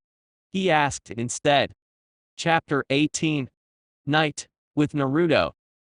Naruto hissed in discomfort as Angel's claws gripped his head painfully. They'd been on lookout for the past week, and he only had 2 days before Wave's council would give him an answer or try to negotiate again. Either way, Naruto wanted this part of his mission done. Perching in trees day and night while the Panthers and his clones gathered information inside, and another went sightseeing with Soto, was not the blonde's idea of an enjoyable week. Genta Kendo, former accountant and recently made billionaire when Gato left some of his fortune and business to him, and the 60-something-year-old had it made. Chunin-level security, a Western-style mansion, and all the women he wanted. Konoha's contact had given him a packet over Genta's schedule and list of the ninja under him, meaning all Naruto had to do was bide his time for the perfect opportunity. And rustle of leaves in all directions was all the warning Naruto got before Hibiki arrived. Hear his Caligan, Hibiki muttered between a mouthful of the aroma-shrouded bottle. Thank you, Naruto signed. Hibiki spit the bottle out. Naruto instantly sprayed it on his hair and pocketed it. One of the guards had Genta wear it in his hair, as it was a uniquely scented cologne that only he made, making tracking and identification simple. Are you making your move tonight, young one? Hibiki asked quietly. Yes, when the guard rotation changes. The ones protecting Genta would change positions outside his private office in the western side. The door was steel and the window was only protected by level 2 security seals, a non-obstacle for one of Naruto's level. Less than 2 minutes later the rotation happens and Genta Kendo was peacefully working late as always. The older man lit a pipe as he signed another document, sighing contentedly. He never noticed the ANBU picking apart his high-end security seals, the basic shock, trap and chakra binding tags that the average ninja wouldn't know simply because of how rare Fuinjutsu was, with barely 4 strokes and a hand seal. He never noticed the sedative-laced senbon striking his neck, or that it was a mirror image of himself that did it. With barely a gasp, Genta Kendo fell into a deep slumber. Naruto gazed impassively at the slumbering man and changed his clothes out for the man's own on his hinged form, mentally glad it went smoothly. Hibiki and Angel came next to him. After tying Gento up and handing off more sedatives to Hibiki, the panther and soon-to-be dead man disappeared in a puff of smoke, back to the summoning realm where he'd be kept slumbering until tomorrow evening. The man would only wake up enough to be given a stroke-inducing drug and would die in his bed after complaining the day away about his health. Go watch Sota, I have a feeling something will happen soon and I don't want us unaware, Naruto ordered in a whisper, Angel agreeing silently before jumping out the window. He redid the seals, made up the documents for Genta's will and exited the office at exactly 1:10 in the morning, just like normal. Kendo-sama, have a pleasant rest, Rai, the censor and sniffer of the guards, bid as he bowed. Naruto kept the smirk off his face as he ambled towards his room, careful to walk like a civilian and not a shinobi. On the road towards Wave. Are we there yet? No. Can we fly there on? No, stop talking, we're on a mission. Signs only. HMPH, stupid rule if you ask me. Why'd I get stuck with you for a babysitter, and why are we on this mission? Because Dragon-sama is an ass, and you made him look bad with the hospital stunt. Hikari glared from behind his mask.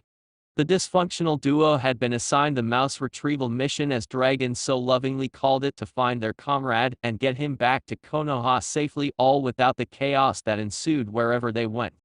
Deidara scoffed at Hikari's accusation. My stunt. I'm not the one that said, hey Fox, wouldn't it be funny if you dropped a bomb on the visiting Akimishi's cake? Wow, blame me, real mature, Pyro Koha. I said it would be funny, not to actually do it. Who in their right mind drops a bomb in a hospital? Hikari waved his arms in frustration, which increased when Deidara huffed. Blowing stuff up proves how amazing art is on. How was I supposed to know the fatso would turn into a ball and wreck the waiting room? Dragon Tem is going to pay when we spar next. I can just see it now, I'll turn his whole body into art. As an explosion. The blonde let off a cackle as Hikari nervously backed away. Great, of course, I'd be teamed with the psycho. Why is ANBU filled with weirdos? Yugao has a sword shrine, Tenzo worships the log privately, Chibi Koha is obsessed with ramen, and now my partner.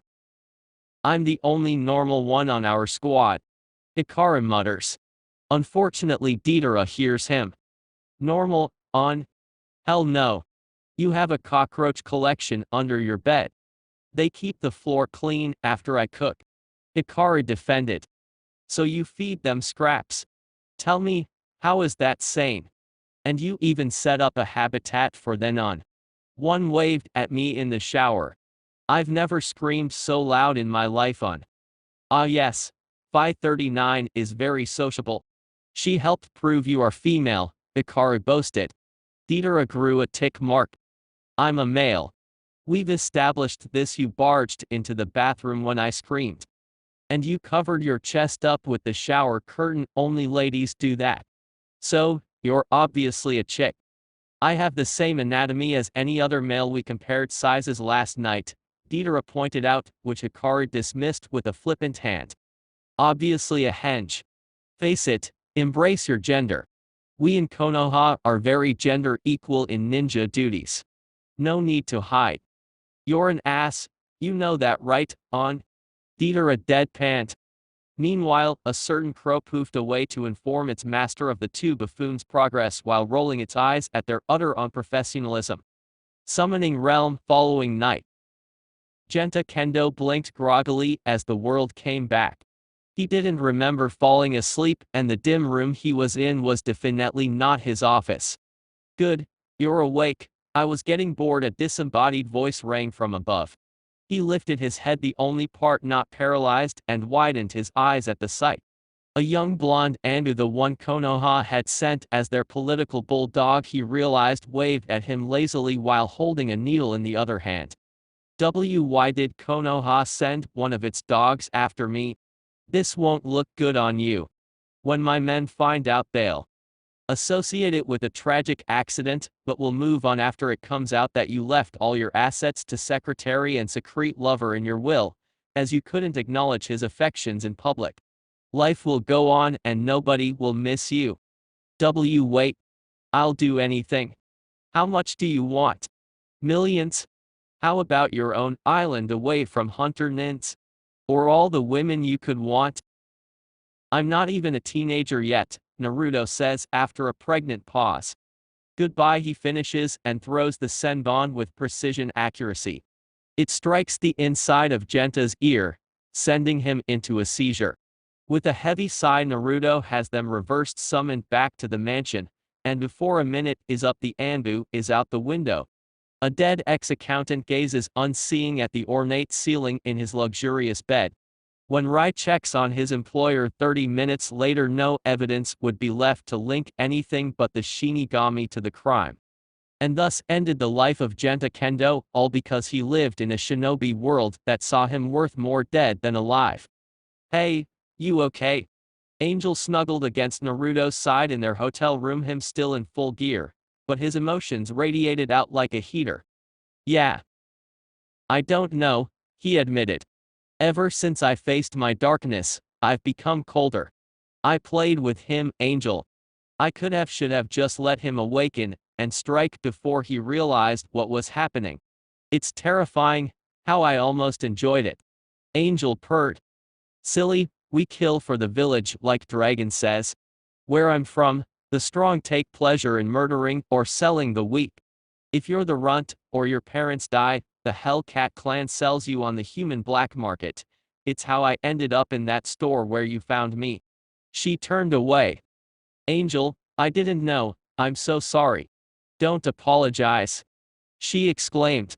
If that didn't happen, I'd be dead by now, forced into producing litter after litter for the Hellcats. Making you guilty isn't why I am telling you this. No, I'm telling you because I know what makes a murderer, one who has lost their humanity.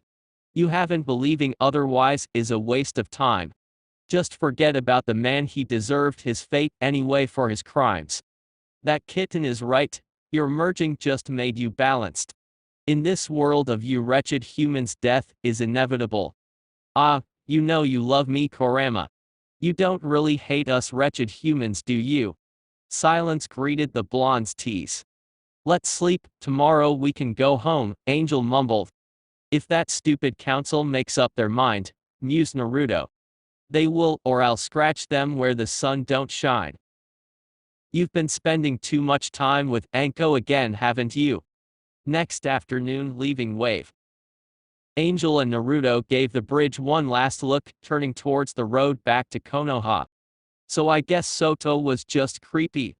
Angel inquired. Naruto was about to answer before tensing. A negative chakra signature that had just evaded his sensing range several times during their stay, never leaving so much as a scent when the bewildered Naruto would pursue, was closing in, its ill intentions dull but there. In the tree line, 10 masked shinobi gathered. Barely pulling off a shunshin to escape a snake of shadow trying to ensnare him, Naruto appeared mid-air. Now the problem with shunching off the ground is that it leaves one open for counterattacks if the opposition was able to track the chakra trail or react fast. In the trees, Fu had such ability and shot several kunai at Naruto, one embedding itself into his leg. The wound wasn't maimeworthy, especially with the young ANBU's healing, but it would hopefully be enough to capture him without much fuss and take him back for Danzo-sama's mind control seal. With a sharp hand movement, the root agents create a circle around their target. Naruto Uzumaki surrender peacefully on orders of Danzo-sama. Fu said neutrally, not really believing the Jinchuriki would obey him. He was brainwashed by the Hokage's lies after all. Fu planned to whip the "Screw you Danzo's dogs," the now limping ANBU spat before summoning several dozen clones and tigers. With a slight eye roll, Fu signaled for his partner Torun to move on with the capture, and the Nara to his left sent out more of his shadows, the late afternoon sun perfect for increasing his range. With Naruto, the clones and tigers would buy him time figure something out. He would reverse summon himself and Angel, but that took time, and having one of the tigers go get permission by Hibiki, even if it only took 3 minutes, Naruto would be toast. The masks and jutsu pointed to Root, and they weren't ones to be taken lightly. He could use ninjutsu, but they were close to the bridge, damaging it would look poorly on Konoha, and if he had to guess, Naruto would bet that the Root agents had counters to his strengths. Kurama, any ideas? Channel my chakra and rip their faces off, he suggested. They'll sense your chakra, Naruto deadpanned, not even bothering to touch the second part of the suggestion. Barrier seals? Hello, stupid mortal, that white pervert gave some to you for a situation like this one. Oh yeah, oops. Why must I be sealed in you? Naruto ignored his furry partner and pulled out the barrier tags that would mask the QB chakra like in their training grounds. He could still accidentally damage the bridge, but at least Wave wouldn't charge Konoha with acts of war for sending a Jinchuriki by feeling the vile chakra. The young Jinchuriki was about to have more clones slap the tags in a semicircle when he realized he couldn't move. Hold him still now, the redhead leader ordered. Naruto recognized him from Dragon's briefings, Fu Yamanaka, high A- class agent, right-hand man of Danzo. I'm screwed, Naruto thought grimly. The Ibarame next to Fu, his partner Naruto put together, walked over with another Root agent, prisoner scroll in hand. Katsu. A familiar voice shouts as bombs went off around Naruto, forcing his captors to separate and the link to be severed, freeing him. A ninjato from one of his kidnappers tries to stab his right shoulder through the dust cloud. Naruto blocks it with his armor. The dust starts to settle, and a quick look confirms Naruto's suspicions at the sight of a certain clay bird above the forest. Deidara. Aren't you in prison? The slack-jawed Naruto sputtered. Deidara swooped down and drop-kicked the Nara, knocking the man out. How'd you get out? Wait, and is that H-Wolf? Did you two defect? And why is he wearing a fox mask? Chibi Koha, have more faith in your favorite senpai. Pyro Koha and I here are your rescuers, he joined Konoha. Pyro Koha was given the fox mask by Dragon. He said it was his little joke. Now look alive, it's time to kick some ass and take some names. Hikari jumped down and sent a juke into the heart, the agent on the receiving end howling as they fell. I should be the fox mask, Naruto growled. He'd asked for the fox mask, but Dragon had told him the ANBU didn't have one. The liar would pay. Somehow, but he'd pay. Even S-rank ninjas weren't invulnerable. Wind style, drilling air bullets at point-blank range. A Root ninja with a poised kunai became a bowling pin for the bullets of wind chakra. 6 enemies remained, and Naruto barely took notice of the masked thief Deidara hopping back on the bird, and following a retreating single Root towards the bridge. Mouse, give me some wind. Hikari called. Wind style, great breakthrough / fire style, fire wave, and the pair's first combination jutsu decimated the Ibarame's bugs. Art is an explosion on Katsu was heard moments later before a shockwave knocked both sides off their feet. Tazuna was enjoying a fine late summer afternoon. His daughter and grandson were making a nice dinner, business was booming, and his bridge was magnificent. He stopped as the sun set on his way home, wanting to gaze upon his super bridge yet again. Katsu.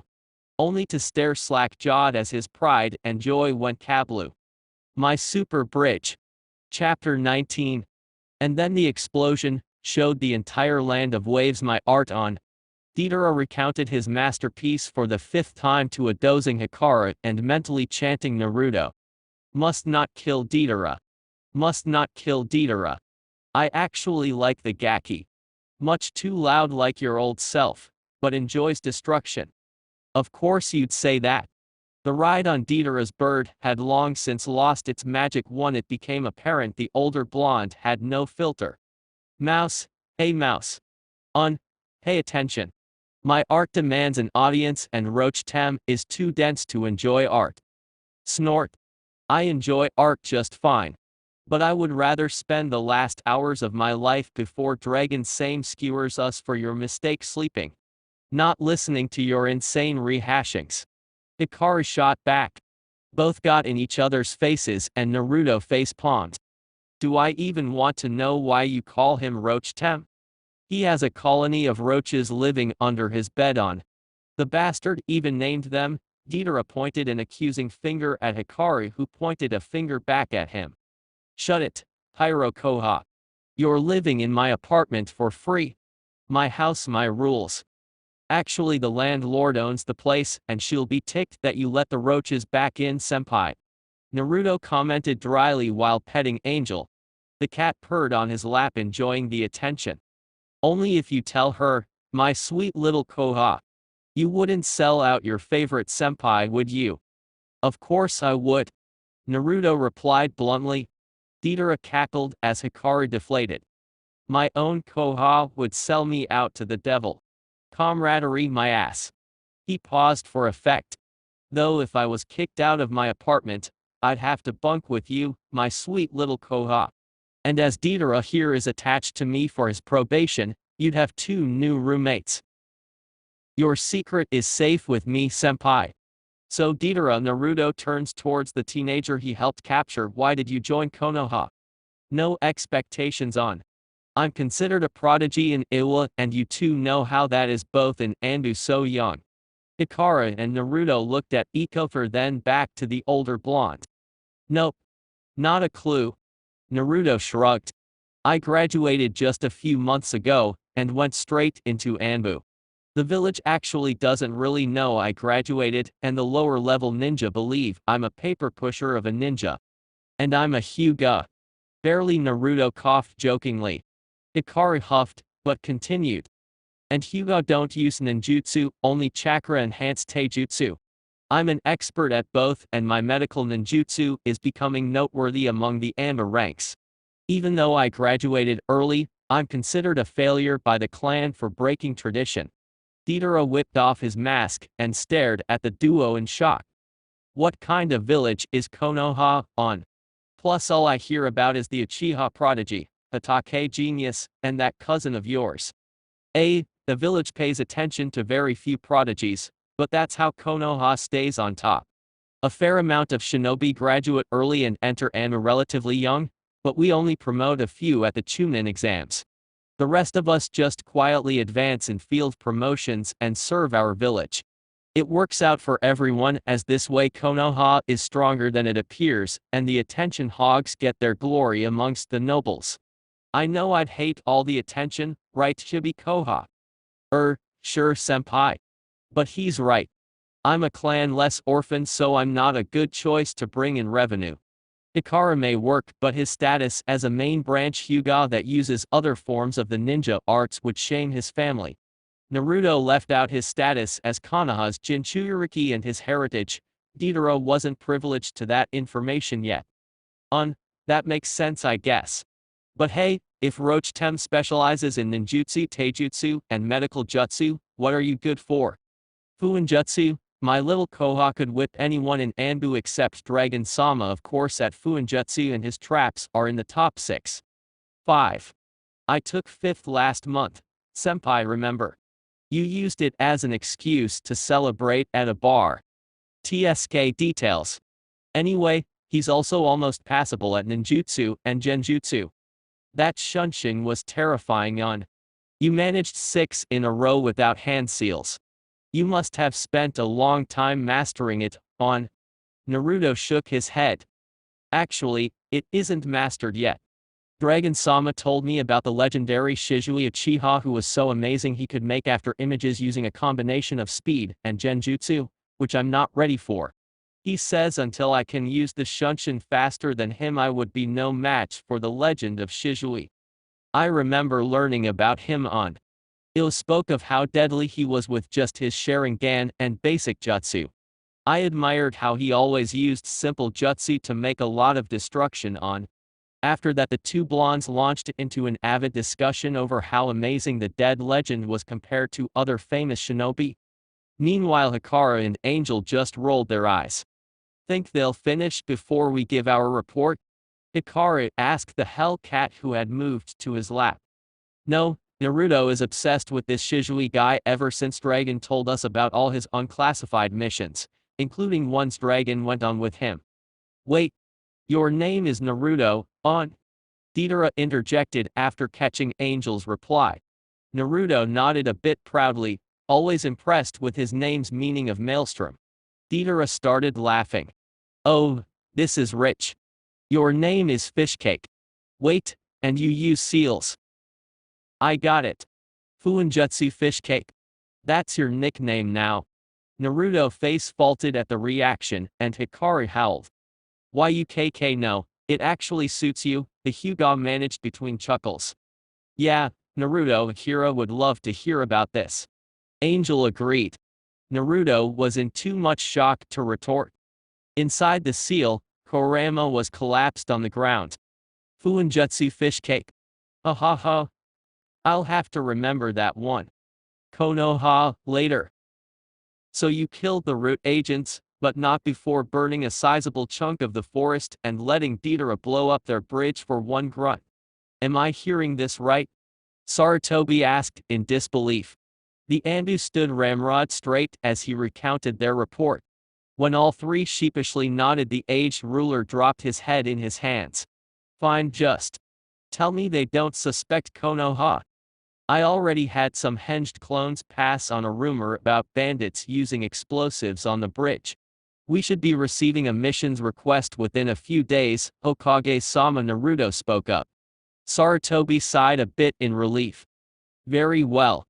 Mouse, if you could reseal Fox's chakra? And Ro is scheduled to be back together starting tomorrow. Tenzo wants you three at HQ at 6 p.m. tomorrow. Dismissed. All three bowed and left in Shunshin. Instantly a familiar chuckle came from the shadows. You can stop laughing. No, I don't think I can. Putting those two together was perfect minus once Fox learns control. And Mouse. He'll do fine. Yes, Naruto is growing up. Shizui. I'm old. No, not this again, the commander groaned. Yes, this again. You caused this. All this paperwork, even my clones can't keep up. I don't care. So I've decided. Not listening. Shizui covered his ears. That after the Chunin exams, you'll be my successor. Oh hell no, Hiruzen. Not a chance. You're taking the hat after the exams, Sarutobi insisted. No thanks, I prefer action over politics, O king of desk jobs. Just think of how much more you can mess with the ninja as the Hokage. Give me the hat, old man, he says, holding his hand out. Sarutobi sweat dropped. Not until we kill Orochimaru and Danzo. With Naruto. The three ANBU were sitting around a booth in the Benkunai, Hikaru's favorite spot for current retired ANBU. While they ate, Naruto worked on the chakra smoke tags due for the month. Yo, Fuinjutsu Fishcake, what are you doing now? Deidara inquired with a skewer in his mouth. Naruto sent a slight glare while various ANBU from other squads hid their amusement, but promising themselves to tease the younger blonde later. First off, I'm technically your senpai, so call me Naruto when off duty and Mouse while on duty. Second, it's chakra smoke tags, though I'll fill them up tonight. Basically they create a cloud of chakra that messes with even sensors. I fill them with my shadow clones. HN? How can you make so many? I use these shadow clones sometimes, and they eat up a bunch of chakra. No one your age would have that much chakra unless. You're the Jinchuriki, aren't you? Deidara pointed at him. The room grew tense as the shinobi prepared to either kill Deidara or hold Naruto off depending on how it played out. Yes. Though how did Iwa know? Naruto asked tersely. No one believed the Kyuubi died. It's cool, I was friends with Roshi, one of our Jinchuriki. But this means you could use the exploding shadow clones. I used them for my art clones that explode. You could help show the world that art is in. He was cut off by Hikari covering his mouth. Naruto just sat deep in thought. Exploding shadow clones. That sounds interesting.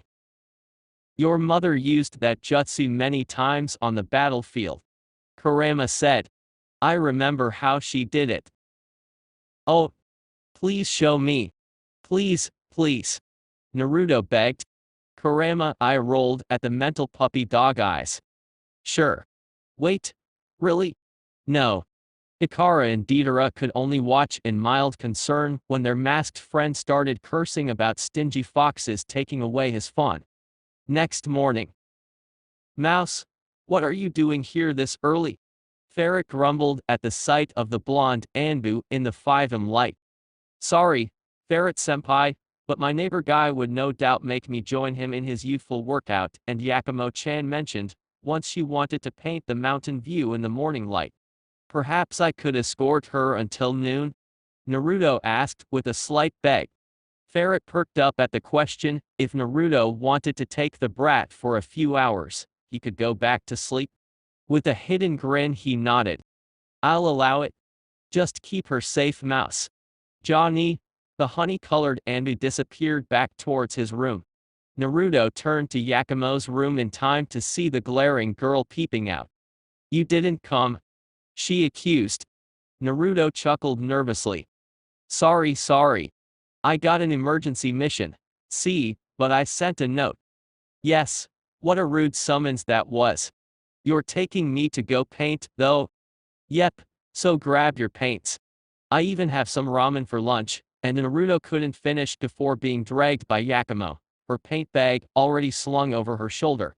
3 hours later the pair drank green tea amongst several bowls of ramen. I see you like ramen more each time I have it, Naruto commented. Yakumo puffed her cheeks. And no, it's acceptable like I said last time. But anyways, is Drea of the Sannin really a pervert who writes smut? Over the last several letters Naruto had filled Yakumo in on some of his life, including meeting the self-proclaimed super pervert. Oh yes. You know those Ika books? Yakumo nods suspiciously. Yeah, Ferret, and the medics read them when they think I'm not looking. They always giggle too. Well, he writes them. They're filled with sex and other gross stuff. I don't know why so many adults like reading them. Yakumo shrugs. Adults are weird. Hey, you're good with seals, aren't you? She asked after a moment. Well, not that great, but I am a solid level 4. I got tested right before my last mission. At this rate, I'll be a level 5 before the Chunin exams end. Naruto stated proudly. But why? I have a seal on me. Could you? Look at it. Yakumo rubbed her neck self-consciously. Naruto cocked his head. I guess. Let me see. Yakumo pulled her neckline down, allowing Naruto to examine it. He sucked in a breath. Such shoddy work. Who put this on her? I'm not sure, but that's what's holding back her it. You keep saying it, ever since our guard mission here. What is an id? It's a lot like your dark side, but has its own chakra and separate form. I don't know why she has one, but messing with that seal before we can find out how to destroy it would be unwise. Naruto bit his lip as Yakumo radiated hope. Yakumo-chan. I can't remove it. The girl deflated under him. But, I'll talk to Drea-sama soon and see what he can do. Maybe we can. No. They're all the same. Everyone, but you want me helpless. She insisted, shaking her head violently. Naruto held up a hand. Why do you think everyone is out to get you? Maybe if I knew I could help. No, you'll side with the Hokage. I don't even know your name. Who's to say you aren't his spy? A pregnant pause followed. Naruto. My name's Naruto, and though I'm loyal to the Hokage, I can still help. It all started last year when I was assigned Kuranayu as my private tutor. I was always sickly, but I wanted to be a ninja to make my parents proud. Jonin Lounge 2 hours later. Naruto stormed into the ANBU Jonin Lounge with a dark aura. Yakumo finished her tale before passing out, and Naruto dropped her off early, and then set out to have a chat with Kuranai. Trying to seal a figment of a personality with such a horribly written seal. What arrogance! Kurama growled in agreement. I don't even like humans and I find it cruel. And it must be faced to be beaten, sealing it away erodes on her body and mind. What are the side effects? If taken off within a few months the girl will be fine. If left on for much longer than that she'll be taken over by the id before falling into a never-ending coma. Damn Kuranai. I'm not sure about the Hokage bit, but Kuranai should have had Dragon Sama or the Hokage perform the sealing. Better yet, they should have helped her face it. Though I doubt they knew anything about this it. Kuranai sat in a meeting with the other rookie sensei and Hawk, who had aided in training the Genin extensively. Taking off his mouse mask, Naruto cleared his throat, gaining the table's attention. Hey, Naruto, here for the meeting. You did help in training Team 7, right? Hawk greeted. Naruto gave Gama's captain a curt nod. I did train Team 7 at times, Captain Hawk, but that isn't why I'm here. Kuranai, I need to speak with you. Oh, what about? She asked with a raised eye, gaining a fresh glare. It's about Yakumo. How did you? She's my friend, he said, and she wanted me to look at a seal. A very poorly done one at that. Kuranai flinched while Asuma took a drag on his cigarette. Naruto, calm down. Kakashi tried to sound calm as Naruto's chakra started becoming visible.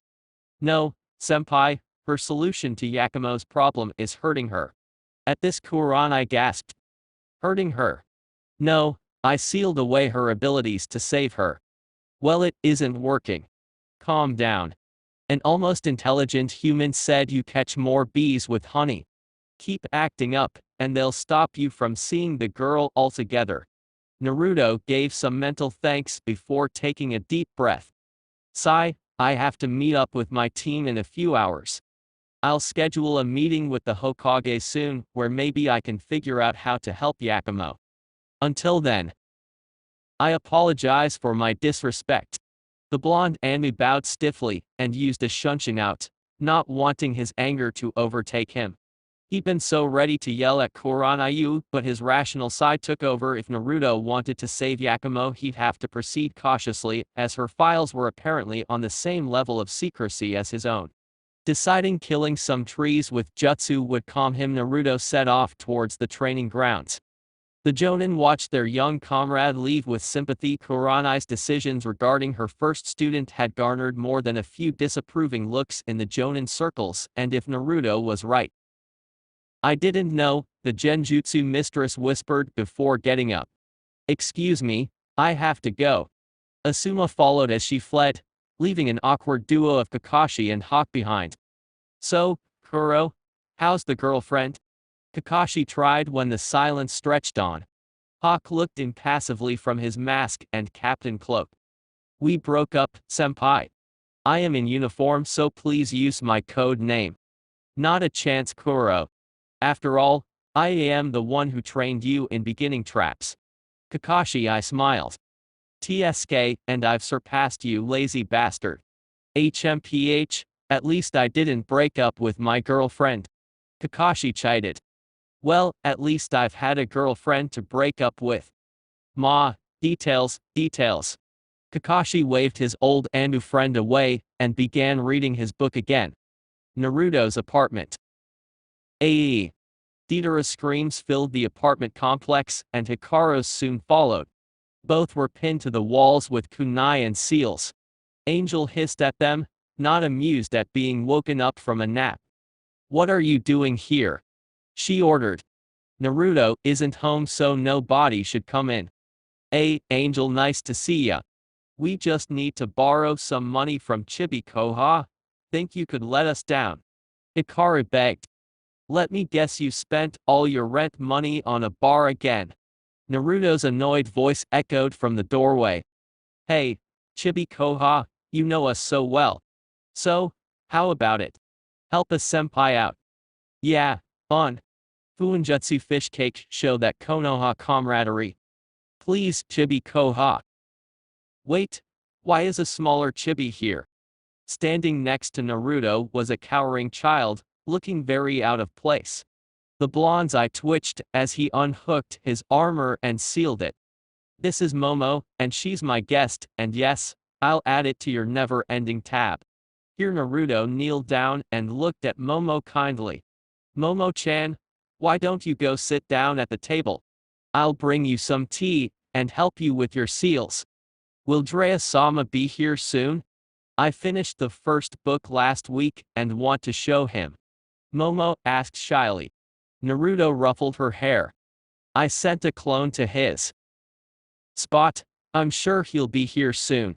The girl nodded and went to the coffee table, staring at the two attached to the wall. Now, as for you two, they gulped, but Naruto just made several signs, causing the kunai to puff away, and them to collapse on the floor. Then he summoned several of his panthers. My elder summons enjoy a good brush down, but I'm too busy right now. Hibiki-sama here will instruct you in how to properly do it in my stead. But we have a meeting with Rose soon, Naruto? Hikaru whined. Yeah, and brushing cats is so unbang-worthy, Deidara added. Then I suggest you get going, senpai. Naruto said cheerful. Hibiki snorted too and settled himself on Hikaru's head. Come, young one, my fur was knotted during my last mission. With looks of betrayal they leave, Momo quietly watching. Naruto-senpai, why are you in ANBU anyway? A lot of kids say you failed out, and I remember you being a lot louder in the academy. Well, it's a long story for another day. But you're only 9 or 10, why are you in the final year's class? Setting down some prepared tea, Naruto took out his level 2, part 1 Fuinjutsu book.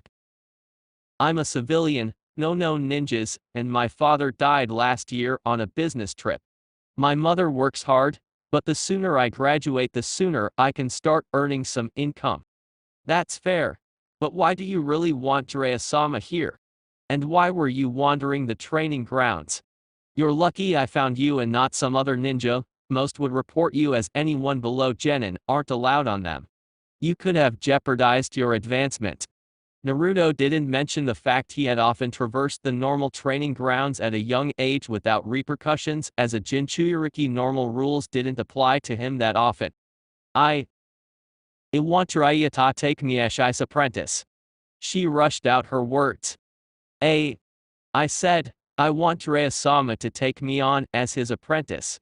He's the best at Fuinjutsu, and I don't have a clan or the money to pay for more jutsu. To learn from Drea-sama would set me apart, and I could fulfill my dream and become a Fuinjutsu master. Momo's voice took a star-struck look. Naruto rubbed the back of his head. I'm glad you have a dream, but looking on a training ground wasn't the best option to locate the man. He doesn't really train in the normal grounds. Luckily though, like I told you when I found you, I know Drea-sama personally. When he gets here I'll put a good word in for you. Really? Yes, really, us Fuinjutsu users have to stick together neat. He held out a hand and Momo took it in a shake. Oigaki. What's the big idea? Making a clone pull me away from my research. Drea's loud voice boomed from the window. Naruto just raised an eyebrow. And Momo? What are you doing here? I finished the first book, Drea-sama. Momo said meekly, not catching the gobsmacked look on the Toad Sage's face at the thought of the 9-year-old blasting through the first level. Naruto smirked. I guess you have a summoner candidate, eh? Deep within Rice. So Konoha suspects nothing. A slithering voice chuckles from the darkness. Kukuku. Kabuto is certainly useful. Kimimaro, let us depart, we have a meeting with the Kasuke. As you wish, Orochimaru-sama, is it time? A pale and sickly teen went to the missing ninja's side. Kukukiki, yes, the time has come and was backing would have been preferred, but my minions with Suna will be enough to crush the incompetent Konoha. Konoha shall fall by your hand, Orochimaru-sama. Underneath Konoha. Fu and Torun, their seals dissipated yesterday. Without them route is weakened, Danzo mused, looking at his scroll that had all his agents' trackers. Furthermore, I have no idea how they died. Damn, Hiruzen. Tell me, what is the status on Kabuto? The root in front of him had no inflection as they answered. The spy has been given false information, believing Konoha has no knowledge of the invasion or their alliance. He was also given the altered security plans, which showed Konoha as weak and ineffective. Excellent. We'll use Orochimaru to kill Hiruzen if need be, and that elusive commander of his, any word on his identity? No, Danzo-sama, but we will keep looking. Do so. Dismissed. The Warhawk finished dismissively and the agent left. Sai report on the Uchiha. Yes, Danzo-sama. Everything would go as planned, and both Konoha and the Jinchuriki would be in his grasps. If only the nagging feeling he had about Sai would stop. Chapter 20. 10 days after Ro reactivates, Naruto's apartment. My Naruto, what a surprise. To think Konoha's dead last dropout Jinchuriki was an ANBU? I must be losing my touch. That, or someone knew of my ruse. Kabuto chuckled darkly to the bound and barely conscious Naruto, who managed a weak lair. His team was on a 4-man patrol as Dragon needed more seals created before Chunin hopefuls arrived the next week. He had sent Angel out as well to work with Hisoka in operating her larger form. Coordination for a Hellcat when they changed their size was always tricky. Traitor Naruto growled. He knew about Kabuto, all of ANBU did. But for the man to blow his cover now had serious implications. He attempted to call forth Kurama's chakra, but found, instead, a searing pain. Crap. If I can't use chakra, I can't deactivate my silencing seals. Not that it would help, as Guy is training somewhere and Kakashi is at Jiraiya's book signing. Damn, he ambushed me by bypassing my seals, but keeping up the silencing one's Fuinjutsu wasn't in his files. TSK, a little shock there, eh? No, I can't have you trying to leave before I get some answers. Now tell me, where is the scroll of sealing? I looked everywhere in the tower, but it appears to have vanished from its traditional spot. However, I remembered a certain blonde having stole it, but couldn't find you. Until now, it seems. Really, you shouldn't have told that academy student where you live. It was so simple getting such a sweet child to tell me where her senpai lived. When you picked her up from the academy last Thursday for ramen. Really, Naruto? You couldn't sense me. How pathetic. Now, unless you want her to become my new experiment, you'll tell me where the ANBU has moved the scroll. I'm a rookie, they wouldn't tell me about that. Naruto tried, keeping his voice neutral. In truth, he did know, as the Hokage had taken him to the archives the week before to study the barrier seal on it so he could modify it to fit the ANBU HQ.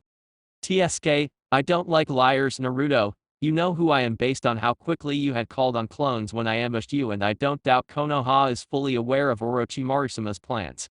Of course, I'm an elite Jonin level shinobi and you're not. So save the lies and attempts at escape, and tell me what I want to know. Kabuto had moved over and engulfed his hand in a blade of chakra. Swiping quickly, he tore the muscles in Naruto's right leg, an injury unable to heal quickly with his chakra system acting out. Arg. I'll do worse to that academy student. Momo. The thought of the girl who had just eagerly showed him her newest seal being at the hands of the monster in front of him made the Jinchuriki's blood boil. But, revealing where the archives were and subsequently the scroll of seals was out of the question. So, in a probably suicidal move, Naruto managed to lift his face from the floor and spat at the gray-haired traitor. Kabuto grunted.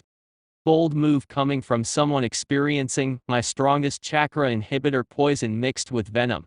No matter, we'll have plenty of time to play back at Odo. Orochimaru-sama will be pleased to have a pet Jinchuriki. Why do you want the scroll of seals? Naruto asked, trying to buy time until the poison wore off.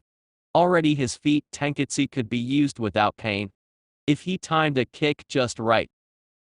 You don't know. Well, Orochimaru-sama is one for the dramatic. And what better drama than for a Hokage to die by the hand of another ni? Wait. Edo Tensei.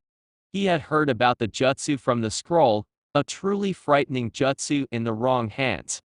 Now, why don't we go pick up Momo-chan? She should be sleeping by now. I saw her room lots of toads and foxes, probably Drea's doing. And her pajamas? How precious. They'd look even cuter with blood and tears, don't you think? Then he looked up and saw a picture Naruto had on the wall, Yakumo painting, taken from when he visited her 3 days before, telling her he had a meeting scheduled with the Hokage about taking the seal off. She'd positively glowed in happiness. Oh, who's that? Yakumo Kurama. Why don't I take her too? She's cute. Hearing her scream as I unravel her keke, Genkai's secrets will be music to my ears, cuckoo. And Naruto saw nothing but red. He thought of nothing but stopping the taunts, the threats. Yakumo. Naruto couldn't let her be hurt, not after he promised to make things better, not at the hands of this man. Kabuto felt a bubble of chakra that instantly shot through him. Looking down, the traitor saw a blue chain disappearing into his abdomen, another through his leg, and 3 more shooting off into the walls around. Kabuto tried to slice through the one in his abdomen with his chakra scalpels, but his hand bounced off. The blonde brat had called on chains from his hand, Kabuto realized. What the? He sputtered before reflexively blocking a weak punch. Naruto wheezed a bit as his punch was caught. The sudden emergence of the fabled chains was jolting, but he'd contemplate it later.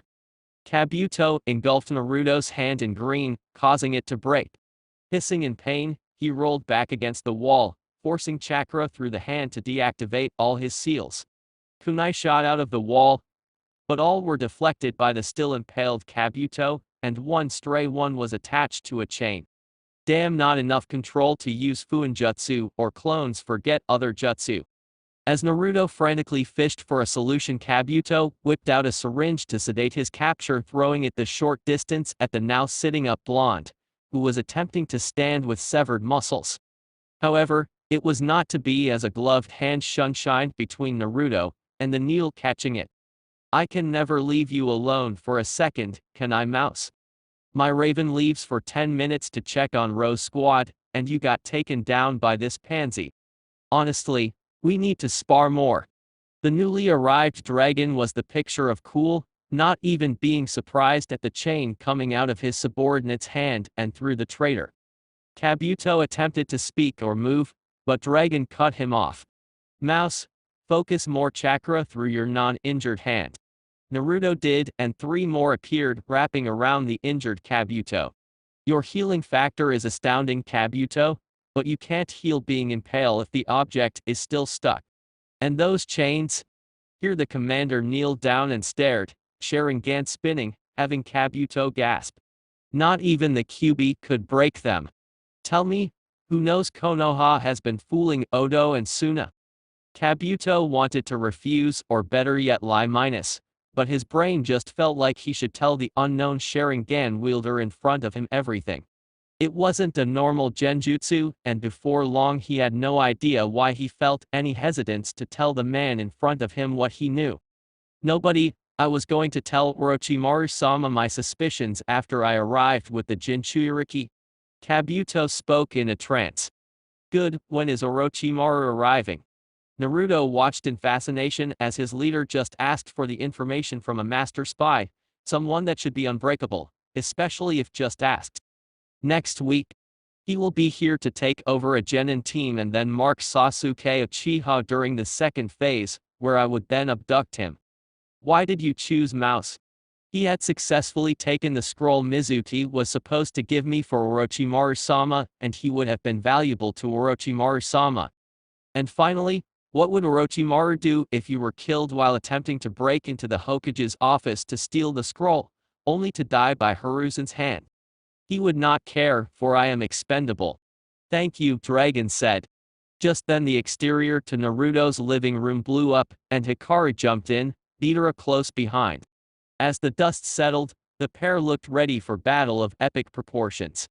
Nobody hurts our teammate, they shouted in unison. Spotting Kabuto bound Hikari instinctively jukins his heart.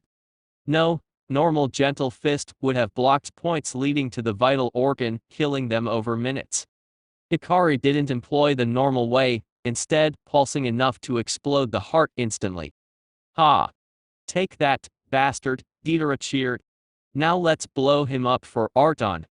Akem Dragon's voice broke them out of their celebration. Let me remind you, this is an apartment complex. Blowing the homes of your ANBU comrades sky high would not be wise. Dragon paused to let the message sink in before then cutting the traitor's head off. Turning to an amazed Naruto, the commander had an unseen smirk, well aware he had just looked awesome. What was that, Dragon-sama? You asked, Naruto sputtered, ignoring Hikari and Deidara completely. And you'll never speak of this again, am I clear? Yes, Dragon-sama. The blonde said hesitantly, realizing once again how untouchable the enigma of a man really was. How do I retract these things? Next morning. But Captain, the dorms are fine, or even here. I can manage minus. No buts, Naruto. I want all of Row to live nearby each other until this is over. Your apartment currently has holes from your chains, blood stains, and a blown-out wall. I won't accept another squad as their schedule will be different than ours, meaning Hikari's apartment is the only answer. Tenzo said sternly. 3 members of Row and Angel were in the middle of Naruto's drafty living room, proving his captain's point. But what about your place? Or Yugao-senpai's? Naruto pleaded. My boyfriend wouldn't like you taking over his space, Yugao interjected. And my place is too full of plants. Hikari's is fine, you'll only be there a week. Yes, Captain, Naruto relented, picking up his bag and scrolls dejectedly. As he left, Tenzo turned to Yugao. I know Hayate would have loved Naruto being over. But my sword shrine wouldn't. Hikari's apartment. Welcome, Chibi Koha, to the best bachelor/bachelorette pad in ANBU. Hikari declared grandly, his white eyes twinkling. Deidara threw a kunai at his roommate. Hey. I'm male on. Che, embrace the really you, Hikari replied. He turned to a silent Naruto and Angel. Now, Chibi Koha, Angel, and you can share my room. This got a reaction. Hell no, senpai. Your roach farm is in your room. I can hardly step around in here. I'll share with Deidara. Yeah, I hate roaches, Angel added. Still sore from her training with Hisoka, the Hellcat missed when she attempted to jump and scratch the Hyuga. Now, Chibi Koha. It's improper for males and females to share beds unless on a mission or dating. Pyro Koha needs her own space. For the last time, I'm manlier than you, Roach Tem. Tell him, Fishcake-un. Deidara pointed a finger at Naruto, who just sweat dropped. Maybe you should just believe her, him, senpai, Naruto said, making Deidara drop his jaw, and Hikari burst out laughing. Deidara tackled his roommate, and they tumbled on the floor. Seconds later, Deidara had Hikari in a headlock. With his legs. Can a female use a leg headlock? I'm a freaking 14-year-old male. The older blonde screamed. Hikari just gave a choked laugh. Even Chibi Koha knows you're a female. This time a volley of kunai aimed at Naruto flew from Deidara's sleeve. However, they were caught by blue chakra chains. Mwahaha. Now petty attacks can't touch me. Naruto cackled. Before he would have had to dodge or take the kunai like a shinobi, but no longer. Oh, I think I am perfectly capable of bypassing those strings of twine, a dark voice chuckled. Naruto gulped, as did his still-locked roommates, and turned around to see their commander there. Dragon-sama, when did you get there? Naruto asked. Oh, long enough. Now bring your chains and Angel to our training ground. I need to beat some competence into you with them. Without waiting for a reply, the man was off, leaving a relieved room of shinobi behind. Training grounds hours later. Backhanding off the grass, Naruto vaulted 10 feet back, Angel close on his heels. Now he signed and Angel blew out a large ball of flames. Wind style, great breakthrough, the combo stopped the advance of their opponent. Dragon used a shunshin and backhanded Naruto into the air. Or not. Dragon was apparently able to shunshin through fire. The young ANBU activated his chains, but they flailed uselessly in the wind against Dragon. Bruises arose as the chains were unable to block. Think mouse, Dragon lectured once Naruto was on the ground under his foot. I've told you to use the chains as a solid barrier, not individual snakes. GRR, I'm trying, but I can't just do it, okay? When will I get my mother's notebook over it? Naruto asked, knowing from Kurama that Kushina had been writing all her knowledge down. The Biju was silent on how the chains worked, however, acting much like he did before Naruto faced his darkness. When the elders and Hokage approve of it. My crow is currently in the meeting to listen in. They're discussing how much to let you see at once, as the notes are in your inheritance to be given at 16. But, given the circumstances, you'll be given access to at least the journal before then. Wait, this is the second time you've mentioned a crow, and the first one was watching me. Dragon-sama, how often does your crow observe me? Naruto asked, creeped out by the thought of an ever-present spy. You're not any different than the other ANBU, you know, I keep watch over all of my men. That's creepy. Naruto deadpanned. Dragon chuckled in what could be described as nervousness. So, what are you going to give me to keep quiet? The promise of letting you live past the hour. Nope, not good enough. How about another story about Shizui Uchiha? There was one mission he killed 10 enemy shinobi with a spoon, you know. And this was before his shunshin was at its peak. Naruto was instantly entrapped, soon engrossed by Dragon's masterful weaving of the legends past. Meanwhile, Dragon was patting himself on the back. Sure, it was really only 4 shinobi and they had been injured by Itachi, but those were minor details. Chapter 21. Early next morning, Hikara's apartment. A muscled blur barged through the door, intent on showing 3 young men the meaning of youth. The blur stepped around the colony of cockroaches in the doorway. It carefully avoided the kunai traps. Odd, my youthful neighbor Naruto never has any traps up. Truly, Hikara is the picture of youth to be so prepared. I must reward him with his very own youth suit. The blur had avoided all this and more, and was at a crossroads, 2 rooms opposite of Ecother. Which one to open first? Deciding since left was his most youthful new neighbor Deidara, who would appreciate being picked first, the blur kicked the door in. And this his most grievous mistake was made. Might Guy, esteemed Jonin of Konoha, had walked right into a lion's den. Several hours later, Naruto stumbled out of bed and towards the kitchen at the smell of tea while wiping bleary eyes away. The blonde had spent the majority of the night before sparring with Ro in the forest of death. Leaping through the infested trees while avoiding bombs, roots, and jutsu was exhilarating, if not exhausting. Chibi Koheoi, bring your senpai some coffee, would ya? Hikara's voice called after Naruto when he reached the door. And milk. Angel agreed. Naruto rolled his heavy-lidded eyes and put his hand near the handle, but stopped. A single cockroach was perched on the knob and bowed to him. Senpai, your roach bowed to me. I am officially going crazy. Naruto said bluntly. Hikari scoffed in the background. Baka, my pets are highly trained, bowing is the least of their abilities. Now, coffee. Get it yourself, lazy ass. The young ANBU shot back and flicked the roach away with a finger. Angel, I'll bring your milk, just stay still and let your ribs heal after that last kick. He added. Angel had improved to the point of fighting Genin was child's play, but Tenzo kicked harder than most Jonin, much less Genin. While at her maximum size she was flung effortlessly 30 feet after meeting the captain's foot. Ignoring the rustle of unhappy Hyuga and roaches, Naruto stepped into the hallway. He smirked when he heard a bedsheet being dragged along, signaling Hikaru was begrudgingly following. Stepping into the kitchen stopped the pair cold. There was Deidara sipping on hot chocolate with his pinky sticking out. Next to him on the ground by the chair was Guy, wrapped in a clay centipede and gagged with his leg warmers. And he looked positively terrified of Deidara.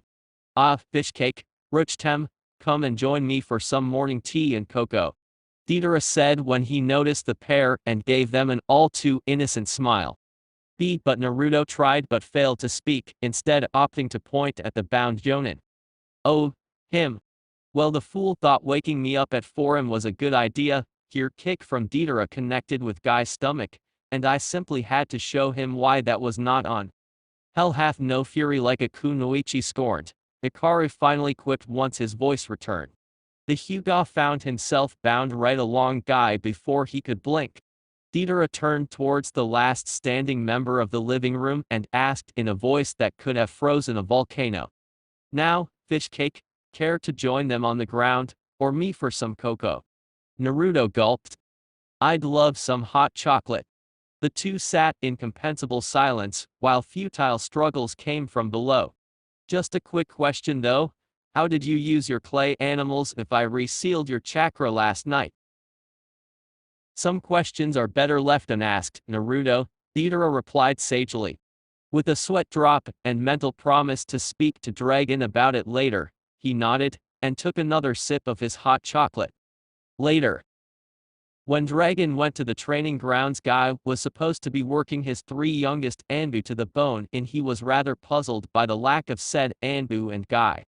Resummoning his crow assigned to Mouse, Dragon asked, "Where's my ANBU? They should have been here at 4, it's 10. Mouse is due for another session with his chains." The crow gave him a dull look.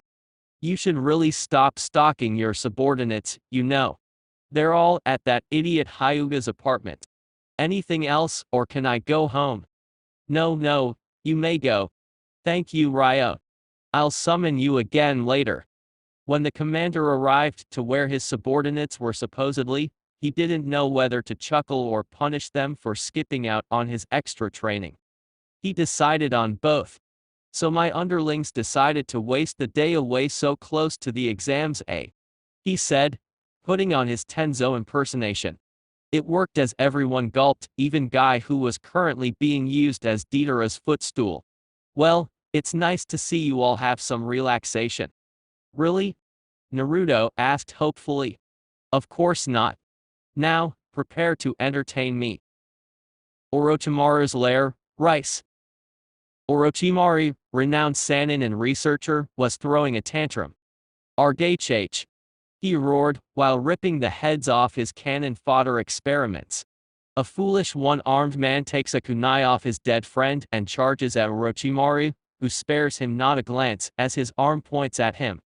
Striking shadow hands, the sannin hissed, and enjoyed the sound of the fool's neck snapping. The Sound Four were huddled on the ceiling, while their leader raged. So far, after 2 hours and 100 people, the prospects were not great. Orochimaru heaved heavily over the carnage when more than 200 bodies lay across his arena. "Kabuto, my best agent and scientist. Dead, all for a pitiful scroll. I really didn't need to beat Sarutobi-sensei. Stupid.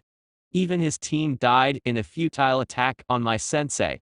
At least they died before they interrogated them, if these reports are to be believed." Unaware that his plan was known by the enemy and that Kabuto died for less than nothing, he began formulating new plans. "I don't need the scroll, and it's no doubt been moved to one of the ANBU record towers, if protocol is the same. No, that idiot Drea is there. I need that jutsu just in case. But who? Sneaking in is impossible. But a frontal assault could work, as the majority of ANBU will be focused on the incoming Genin. Kukukik, this could still work.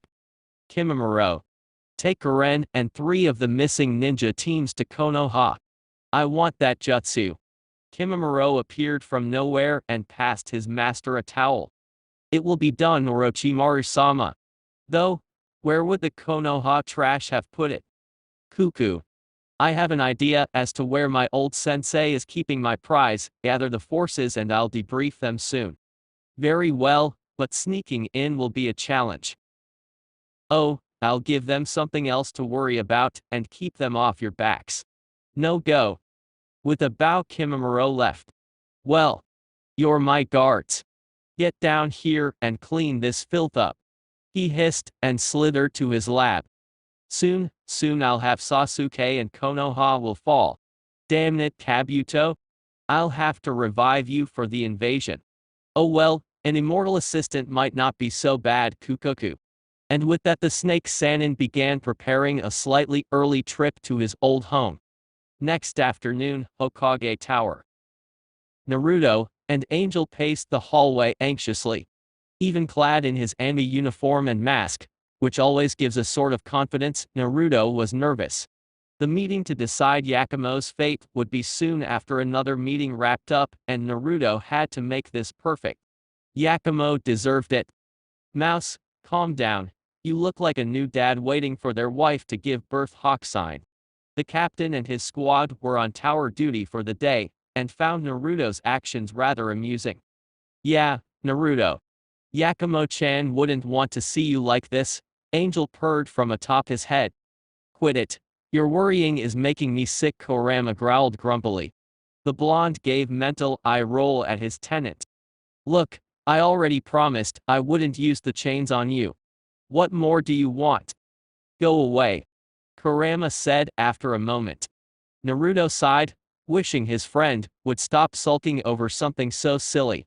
He realized he was still pacing and stopped sheepishly. Why, you're right. Both of you. He began remembering the conversation moments before, but I can't screw this up. Not for Yakumo-chan, not after what she's been through. Oh ho. Yaki has a little girlfriend? An amused voice speaks from behind. Naruto whips around, causing Angel to claw into the top of his mask to hang on. Jiraiya-sama. It's not like that. She's just a lot like me, and I don't want to see her hurt more. Naruto trailed off in a mumble. The Toad Sage hid a smirk and poked his mask's forehead. Swear. Keep telling yourself that. Let's go see Sensei and get this over with. Putting his godson in a headlock, Jiraiya dragged them inside despite the protests of both Hawk and Naruto. Sensei. We're here for the meeting. Jiraiya trailed off. Inside was every Jonin sensei sniggering at the sight. Kakashi even snapped a quick picture. Sarutobi gave a deep sigh at his students' antics, and Naruto prayed he'd be exempt from blame for this. Oh mouse, an almost creepy-sounding sign signaled him from the rafters. Ro was on room duty for the day as well. In fact, the blonde would be joining them after the meeting. Naruto froze when his captain's masked face and hands alone appeared from the shadows, illuminated somehow like a ghoul. Yes, Captain. You interrupted the meeting in your uniform, making Ro look bad. But Jiraiya isn't in Ro. And as suddenly as he appeared, Tenzo was gone. Most of the Jonin were too busy sniggering at Jiraiya's interruption to notice, but Jiraiya did. The Toad Sage decided then and there he needed to get Naruto's captain laid. Akem, I'm thrilled that you are ecstatic for our discussion, Jiraiya, but kindly be quiet while I finish here. Sarutobi gave a light glare. Jiraiya gave a sheepish nod and waded through the crowd to wait next to his sensei, depositing Naruto in a heap on the ground. Snigger? How does Naruto put up with him? One Jonin asked another. I know, the legendary Jiraiya-sama. What a joke, another added. Naruto. Moments before Urka glared at the Sannin and blonde ANBU that cut off his triad about allowing Genin less than a year out of the academy into the exams. Sure, he knew about the plan for Team 7 and 8, but letting Team 10 who had very little extra training join was ludicrous. After the Hokage chewed them out, Urka was about to redouble his efforts to at least make Team 10 drop out when he heard it. Snigger? How does Naruto put up with him? One Jonin asked another. I know, the legendary Drea-sama. What a joke, another added. Naruto. But surely not, he's a paper pusher ninja. Wait, blonde hair, barely 5'2". Naruto. Naruto. Asked slash demanded at the pint-sized ANBU who was currently dusting himself off. At the slight flinch, Uruka had his suspicions confirmed. The room tensed, as did the ANBU above. Most ANBU had their identities hidden from every chunin and below except family, of course, and they had been informed by the Hokage to keep extra silent on the Jinchuriki being in the core. Hey, Uruka-sensei. Naruto chuckled and gave an awkward wave. Uruka wanted to protest, say hi to his student he hasn't seen in months, or just wave, but he couldn't. Akem. Since no other teams wish to partake in the exams, everyone but Drea Mouse, Kurena and Uruka are dismissed. Asuma your team is included in the participating ones. Make Konoha proud. Sarutobi ordered. Asuma gave a stiff nod and used a shunshin to leave. Moments after everyone else was gone except the ANBU observers, the door opened again to the elders, Kohari and Homura, walking in. Uruka, Sarutobi said sharply, and the chunin snapped to attention. Yes, Hokage-sama. We will discuss your questions later, and I'll send Mouse to find you for dinner. I don't think I need to remind you about the ANBU identity rules. And no, Hokage-sama. With a bow the chunin rushed out the door. Hiruzen, we just received your notice about the Kurama girl, what's happened? Kohari asked, a bit frantic. She didn't want to think about the seal breaking. Sarutobi gestured to Naruto, who cleared his throat while unsealing a folder. The Hokage only knew about the subject, not about the why for the gathering. I've come to convince you all to let me unseal Yakumo Kurama and let her face her, it essentially merging with it. A pin drop could be heard. What? Was Kurena's intelligent comment. Kohari and Homura nodded in agreement with the Jonin. Only you, Naruto. Hiruzen, Sarutobi groaned. Let's hear it. And I am having a lot of tests this week, so I couldn't finish this conversation, and I didn't want to let it wait for a week or stop in a weird place. Oh, and yes, the Uruka thing was planned, as it would have been logical if the chunin saw Naruto in his uniform, he'd be able to piece the dots together. I'll post around Friday, with the rest of the meeting, and start of the chunin exams, as well as more Orochimaru stuff. Anyways, here's an Omake and Silver Dragon 310 worked on together over email. Omake, Deidara's mine. 1 week after Kabuto, note, doesn't bear any weight on the story, lol. Senpai. He's moving in with me, he's a natural guy deterrent. Naruto wailed. Nope, sorry Chibi Koha, but I can't trust your teenage hormones with a young lady in a one-bedroom apartment, Ikara rebuked, hiding his nervousness. Deidara was helping with cooking now, and he kept the insane green man away, something not even Naruto's seals seemed to be able to do.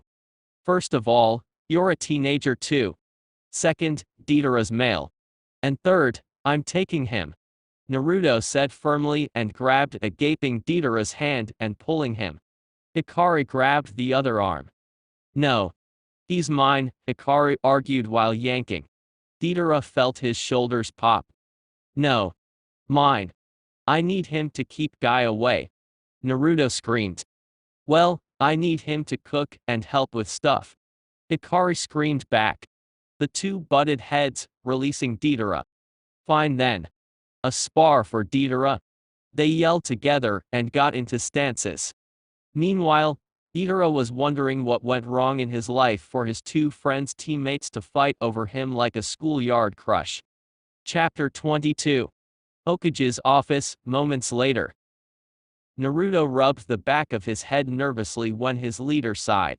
Kurena kept tipping in a manner not unlike a fish, while a quiet snort could be heard from the rafters. Hikari, the blonde, groaned mentally. Of course his senpai would find amusement in the situation. Pushing those thoughts aside, Naruto straightened up, clearing his throat. Yes, well, the reasoning is quite simple. Miss Kurama's containment seal on her powers that doubles as a chakra suppressant is slowly eating away at her psyche, resulting in her gaining ground. Hold on, how do you even know this? Kohari asked the blonde ANBU pointedly before turning to Sarutobi. I don't recall giving the Jinchuriki the clearance to any files relating to Yakumo Kurama Hiruzen. The Hokage gave a quick and silent glare to his former teammate while Drea was more vocal. Kenneth, you old coot. You can't talk about my godson like he's an object. The Sannin took a breath to launch into a second triad, but the Hokage's raised hand stilled him. Calm yourself, Drea. While Kohari would do well to remember Naruto's status isn't all he is, I too wonder how he came to know this. All eyes turned to the youngest in the room besides Angel, who was holding her breath. Yakumo and Kurama, my tenant, told me, he said. Flinches appeared in Kohari and Homura at yet another reminder of the Baju's link to the Jinchuriki while Kurena blinked. Naruto, your tenant knows about it? She asked. Naruto nodded. Yes.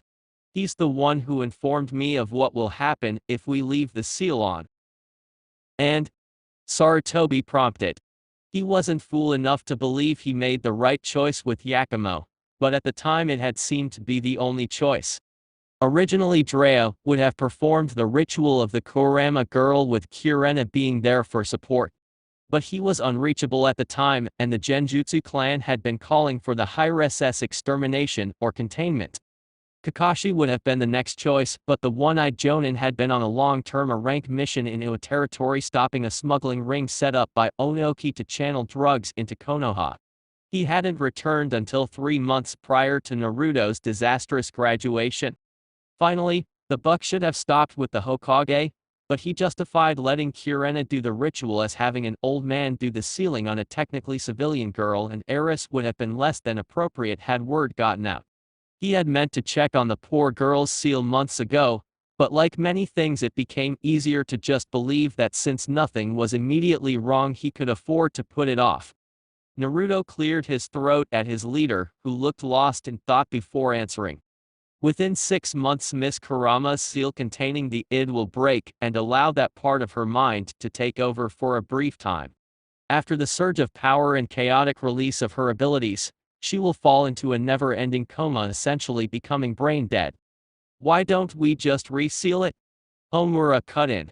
Naruto resisted a snort and settled on a long sigh. Because that would just delay the problem, Homura-sama. Sure, a better seal done by Drea-sama or even myself would hold strong for a couple of years, eventually it would break. If we keep reapplying one she would deteriorate more and more. However, taking the seal off completely and guiding her to face what is essentially her darkness would grant her safe access to her abilities once more. Miss Kurama would be able to utilize her abilities in combat even. Naruto trailed off, still feeling odd about the situation. When he had informed Dragon-sama and Hokage-sama about him defeating his inner darkness, the blonde ANBU had ended up being scolded for his reckless decision to follow a Baju's advice and go off into the woods alone to battle half of his mind. Now here he was, recommending an almost identical process to one of the village's dark secrets. Silence greeted Naruto's proposal. The seal she has now is shoddy. I'm offended that anyone would think it would be adequate to contain a kitten. Here he petted a huffing angel who seemed to think he was referring to her. Much less an it. It's so weak that while I was on Miss Kurama's protection detail its presence could be sensed during the full moon. It was as foul as any Baju's chakra.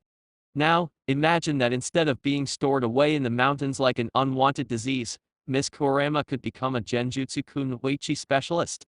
But Yakumo is weak physically. Even if she did manage to overcome her powers, she would never make it in the field, Kurena insisted fervently. Naruto let out an irritated sigh. Really? Because Yakumo-chan isn't as weak as you say she is, Naruto spat, forgetting to say Miss Kurama in his heat. In fact, Yakumo-chan is strong in her own way, and with training she'd become a great kunoichi.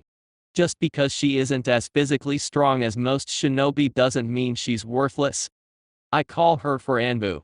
Dragon's voice resonates from a corner before the enigma of a commander appears, amusement in his tone.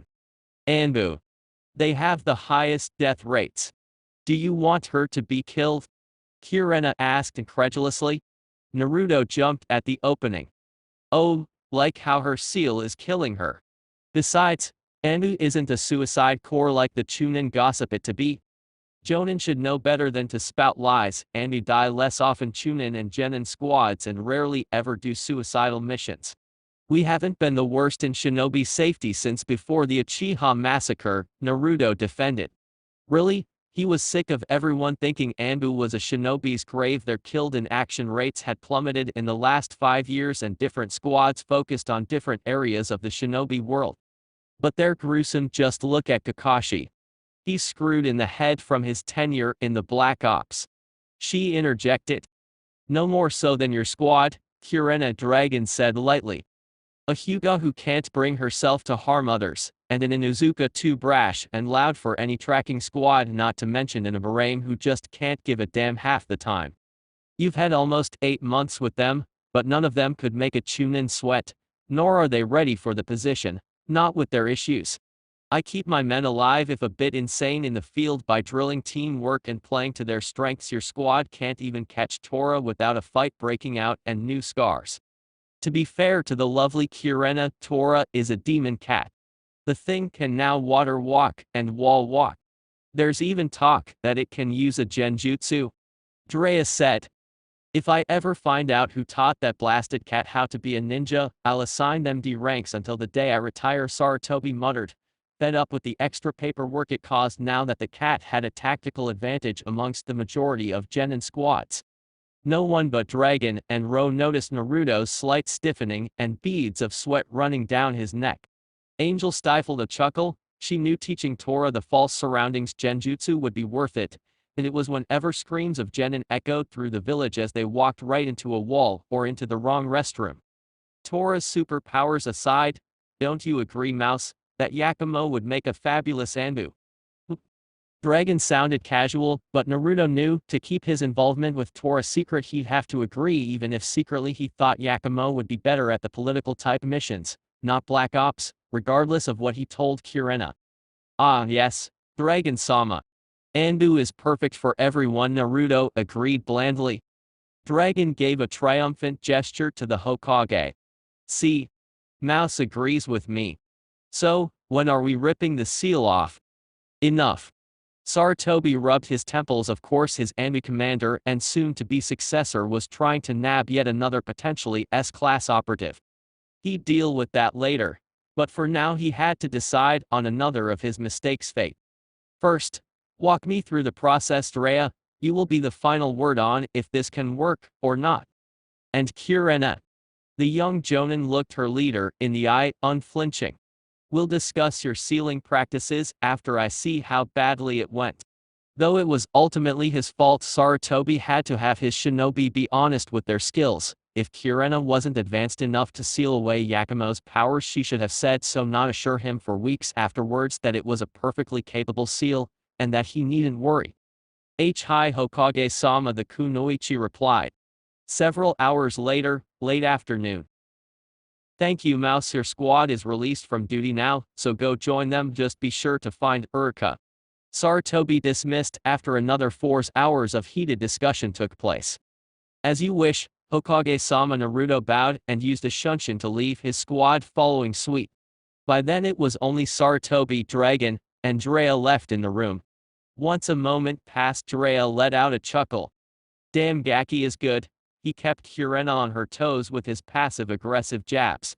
And his proposal, I still can't find anything wrong with it. The Sannin admitted. Dragon huffed. I still don't see why we can't do this before the exams. Because I don't need Naruto by her side worrying about her recovery, or unable to function if the worst should happen and Yakumo must be put down. The chance was small but still there. If the id proved too strong and possessed her, they would have to do the extreme.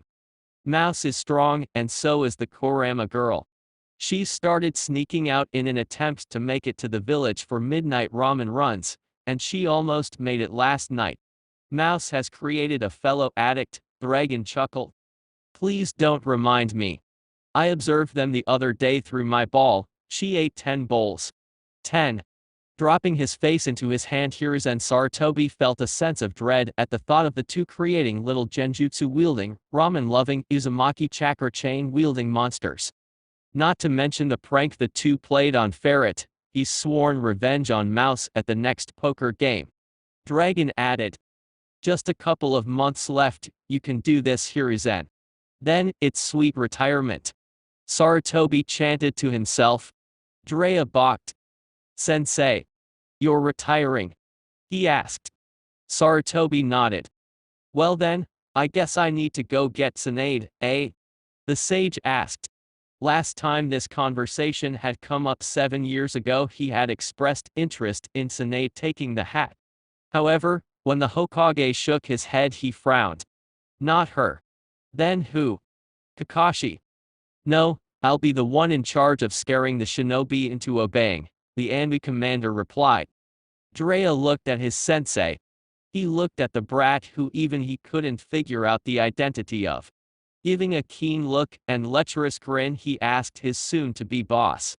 So, perhaps you'd see the value in opening a mixed bathing house. A kick that sent him out the window was his answer. With Naruto. And that's why I think we should get sushi. Angel finished passionately. Naruto shook his head as they traveled side by side on the roofs towards Uruka's apartment. After Tenzo had assigned him corner duty for a week and reminded him that insulting a jonin to their face, subtle or not, was a good idea, he was let off for the evening as long as he was careful of the two Oa teams that had arrived. One had a close-range sensor, as a sensei that Deidara deduced could tell he was a Jinchuriki. While they were in the village, ANBU would contain them to the visitor sections while Naruto would keep away from the Jonin senseis during the actual exams, not that that would be difficult seeing as Ro would be in the forest and following Kakashi's team until the Oa team was either disqualified or killed. Ibiki had been ordered to be especially sadistic towards the foreign squads to knock as many as possible out. No, sushi's expensive and we are saving up for armor for you. I won't have your ribs getting smashed in the middle of a fight anymore. Not to mention Hikari keeps borrowing money for rent. Besides, ramen is better, and we get more of it for less money. The blonde retorted. Now hush, we're here. Clad in his off-duty gear with a henge to make him brown-haired and black-eyed, Naruto stepped into his favorite childhood location. Tuki glanced at him when he entered, eyes lighting up in recognition. The old ramen maker was familiar with this particular disguise, and wasn't fooled for a second. Ah, Naruto, welcome. Here for some more ramen. Is this elusive girl you keep telling me about craving the heavenly broth? Tuki joked. Naruto chuckled at Yakumo's habit no matter how much she denied it. No, not for her, but for Uruka-sensei. I'm taking some over to his house, so can I have my usual to go? Angel's usual of 3 fish cake boxes and Uruka's usual. Coming right up, though it will take a while since I aims off for the day. And it's about time you visited the man. He started looking at my ramen like a lost puppy. Tuki bellowed a laugh while straining the noodles. He's been avoiding him, Angel quipped, only to be bonked on her head by a twitching Naruto. I have not, Angel. I've been worked to the bone with paperwork, he finished lamely, stopping short of revealing his status to a civilian. Angel sniggered at his cover-up. Sure you were. Keep it up, and Dragon-sama might actually give you his paperwork. Naruto paled at the evil notion. Don't even joke about such horrors, the ANBU gasped and sagged dramatically. The Hellcat sweat dropped at the overdramatism. Barrier room, east side of Konoha. Garen stared impassively at the remains of the Konoha scum in the way of her master's goals. She didn't particularly like murder, but Orochimaru-sama was her world. She'd do anything for him. Garen-sama. A grunt stood by the side, avoiding the crystal spikes sticking out of the ground and bodies. Squads 2 and 4 completed their goal. 5 through 7 are on standby. And Squad 3? What of the Kurama girl? Orochimaru wishes her alive for study. About that. He began nervously, his scratched Kumo headband on his neck becoming a place to dip his head into. Back with Naruto. Naruto held his breath, while his knuckles rapped on the wooden door. His sensei lived in the single Chunin apartment building, close to the academy. Before the blonde could count to 3, the apartment door flung open to a wide-eyed Uruka.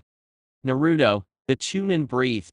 Both looked awkward, as it had been months since they'd seen each other, and the first time Uruka had the full picture what Naruto had actually been doing since graduation.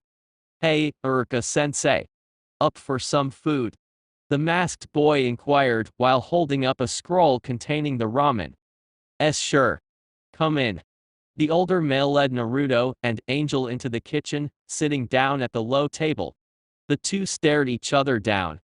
Naruto hadn't been here since his last year at the academy, when Uruka had let him stay the weekend while his apartment was pieced back together in the days following his 12th birthday. "So, ANBU?" "Yeah."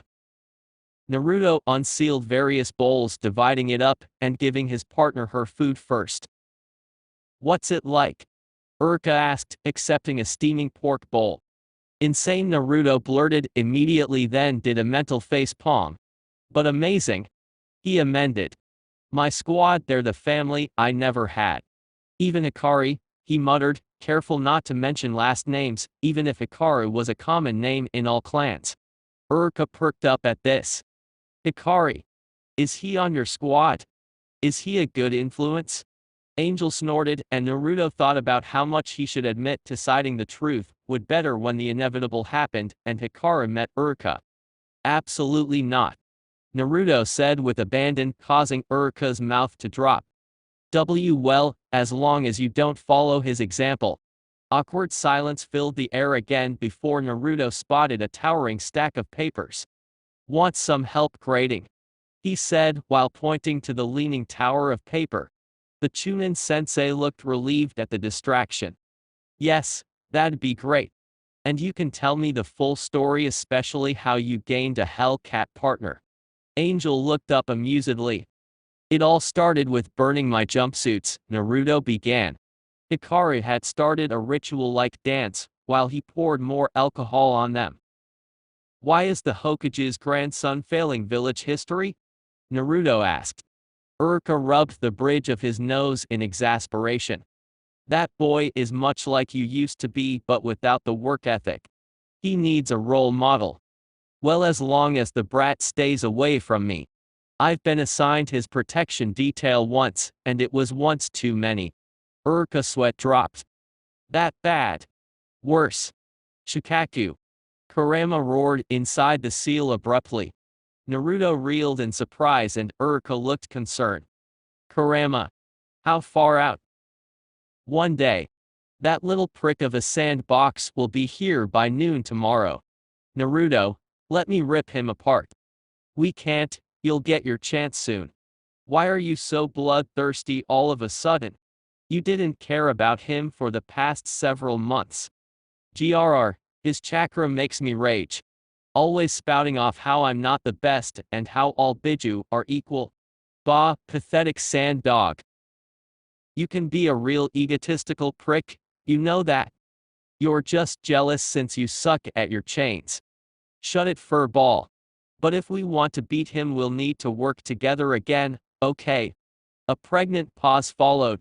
"Please. I'll not use the chains on you, but I need my friend back." "Fine. But you have to use those blasted things on Shikaku. I won't let him mock me for being sealed by them. Let's see how he likes it." The fox let out a sadistic chuckle, and Naruto vowed to find any hobby other than revenge for his furry friend to focus on. Perhaps jokes would do? "Naruto. You spaced out, what's wrong?" Naruto blinked at his former sensei, realizing he had been in his head too long. "Andy business. I have to leave now, sorry," Naruto said apologetically before turning. "Angel. Protocol Ichi is a go." Angel gave a serious nod as they shunshine towards the Hokage tower, leaving behind a confused Uruka and several empty bowls. Uruka puzzled at the sight, wondering when his old student had managed to slip them into his mouth without removing his mask. Hokage tower less than 5 minutes later, with Naruto. Naruto crouched in front of the village leader, and ANBU commander who were in a meeting. He had used his ANBU tattoo to bypass the security, appearing in the middle of the room. Hokage-sama, Dragon-sama Project Ichi is a go. Kurama senses Sana's Jinchuriki less than a day out. Naruto panted from the run. Yes, I know, and 4 days sooner than scheduled. That means my wayward pupil could be arriving at any moment. Go to your team, Naruto. Ro is to follow Sasuke Uchiha until the first exam starts before resuming the original schedule. Hokage-sama. A frantic Chunin burst through the door before Naruto could leave. The barrier squad on duty near the eastern sector was found dead. Sarutobi took in a deep breath and attempted to restore order, only to be interrupted by an ANBU with a carp mask arriving in a deep bow, armor torn with blood speck. Dragon-sama, the maximum security prison, was attacked by 5 missing shinobi, allowing for the prisoners to escape. Dragon-sama.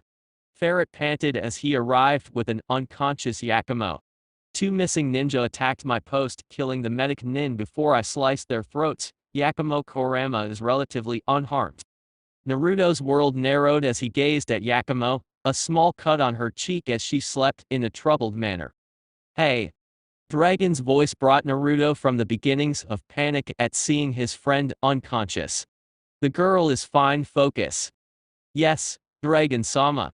He sputtered. His shoulder burned as a mass message was sent from a grim-faced Hiruzen Sarutobi using a seal on his desk. All ANBU report to HQ with squads. All reserve ANBU report to Hokage Tower. A prison break has occurred and multiple foreign hostiles have been spotted. Be wary of attack and inform any Chunin or above to move to lockdown. Now you all faces turned towards the Hokage, whose eyes bore into the Chunin who had given the barrier report. Tell me everything. Dragon. You have military command. Naruto. Send clones to get the council and join your team. Yes, Hokage-sama. And any prisoners or hostiles we come across? Here the Hokage's eyes hardened. Make them hurt, Naruto. Death alone is too good for them. Right. And in a silent bow Naruto left to catch his team to participate in what would become one of Konoha's darkest nights. That's it for this part. If you enjoyed it, then like, share and subscribe for the next video, as it's going to be more interesting, and also check out my other playlists. Hope you would like them too.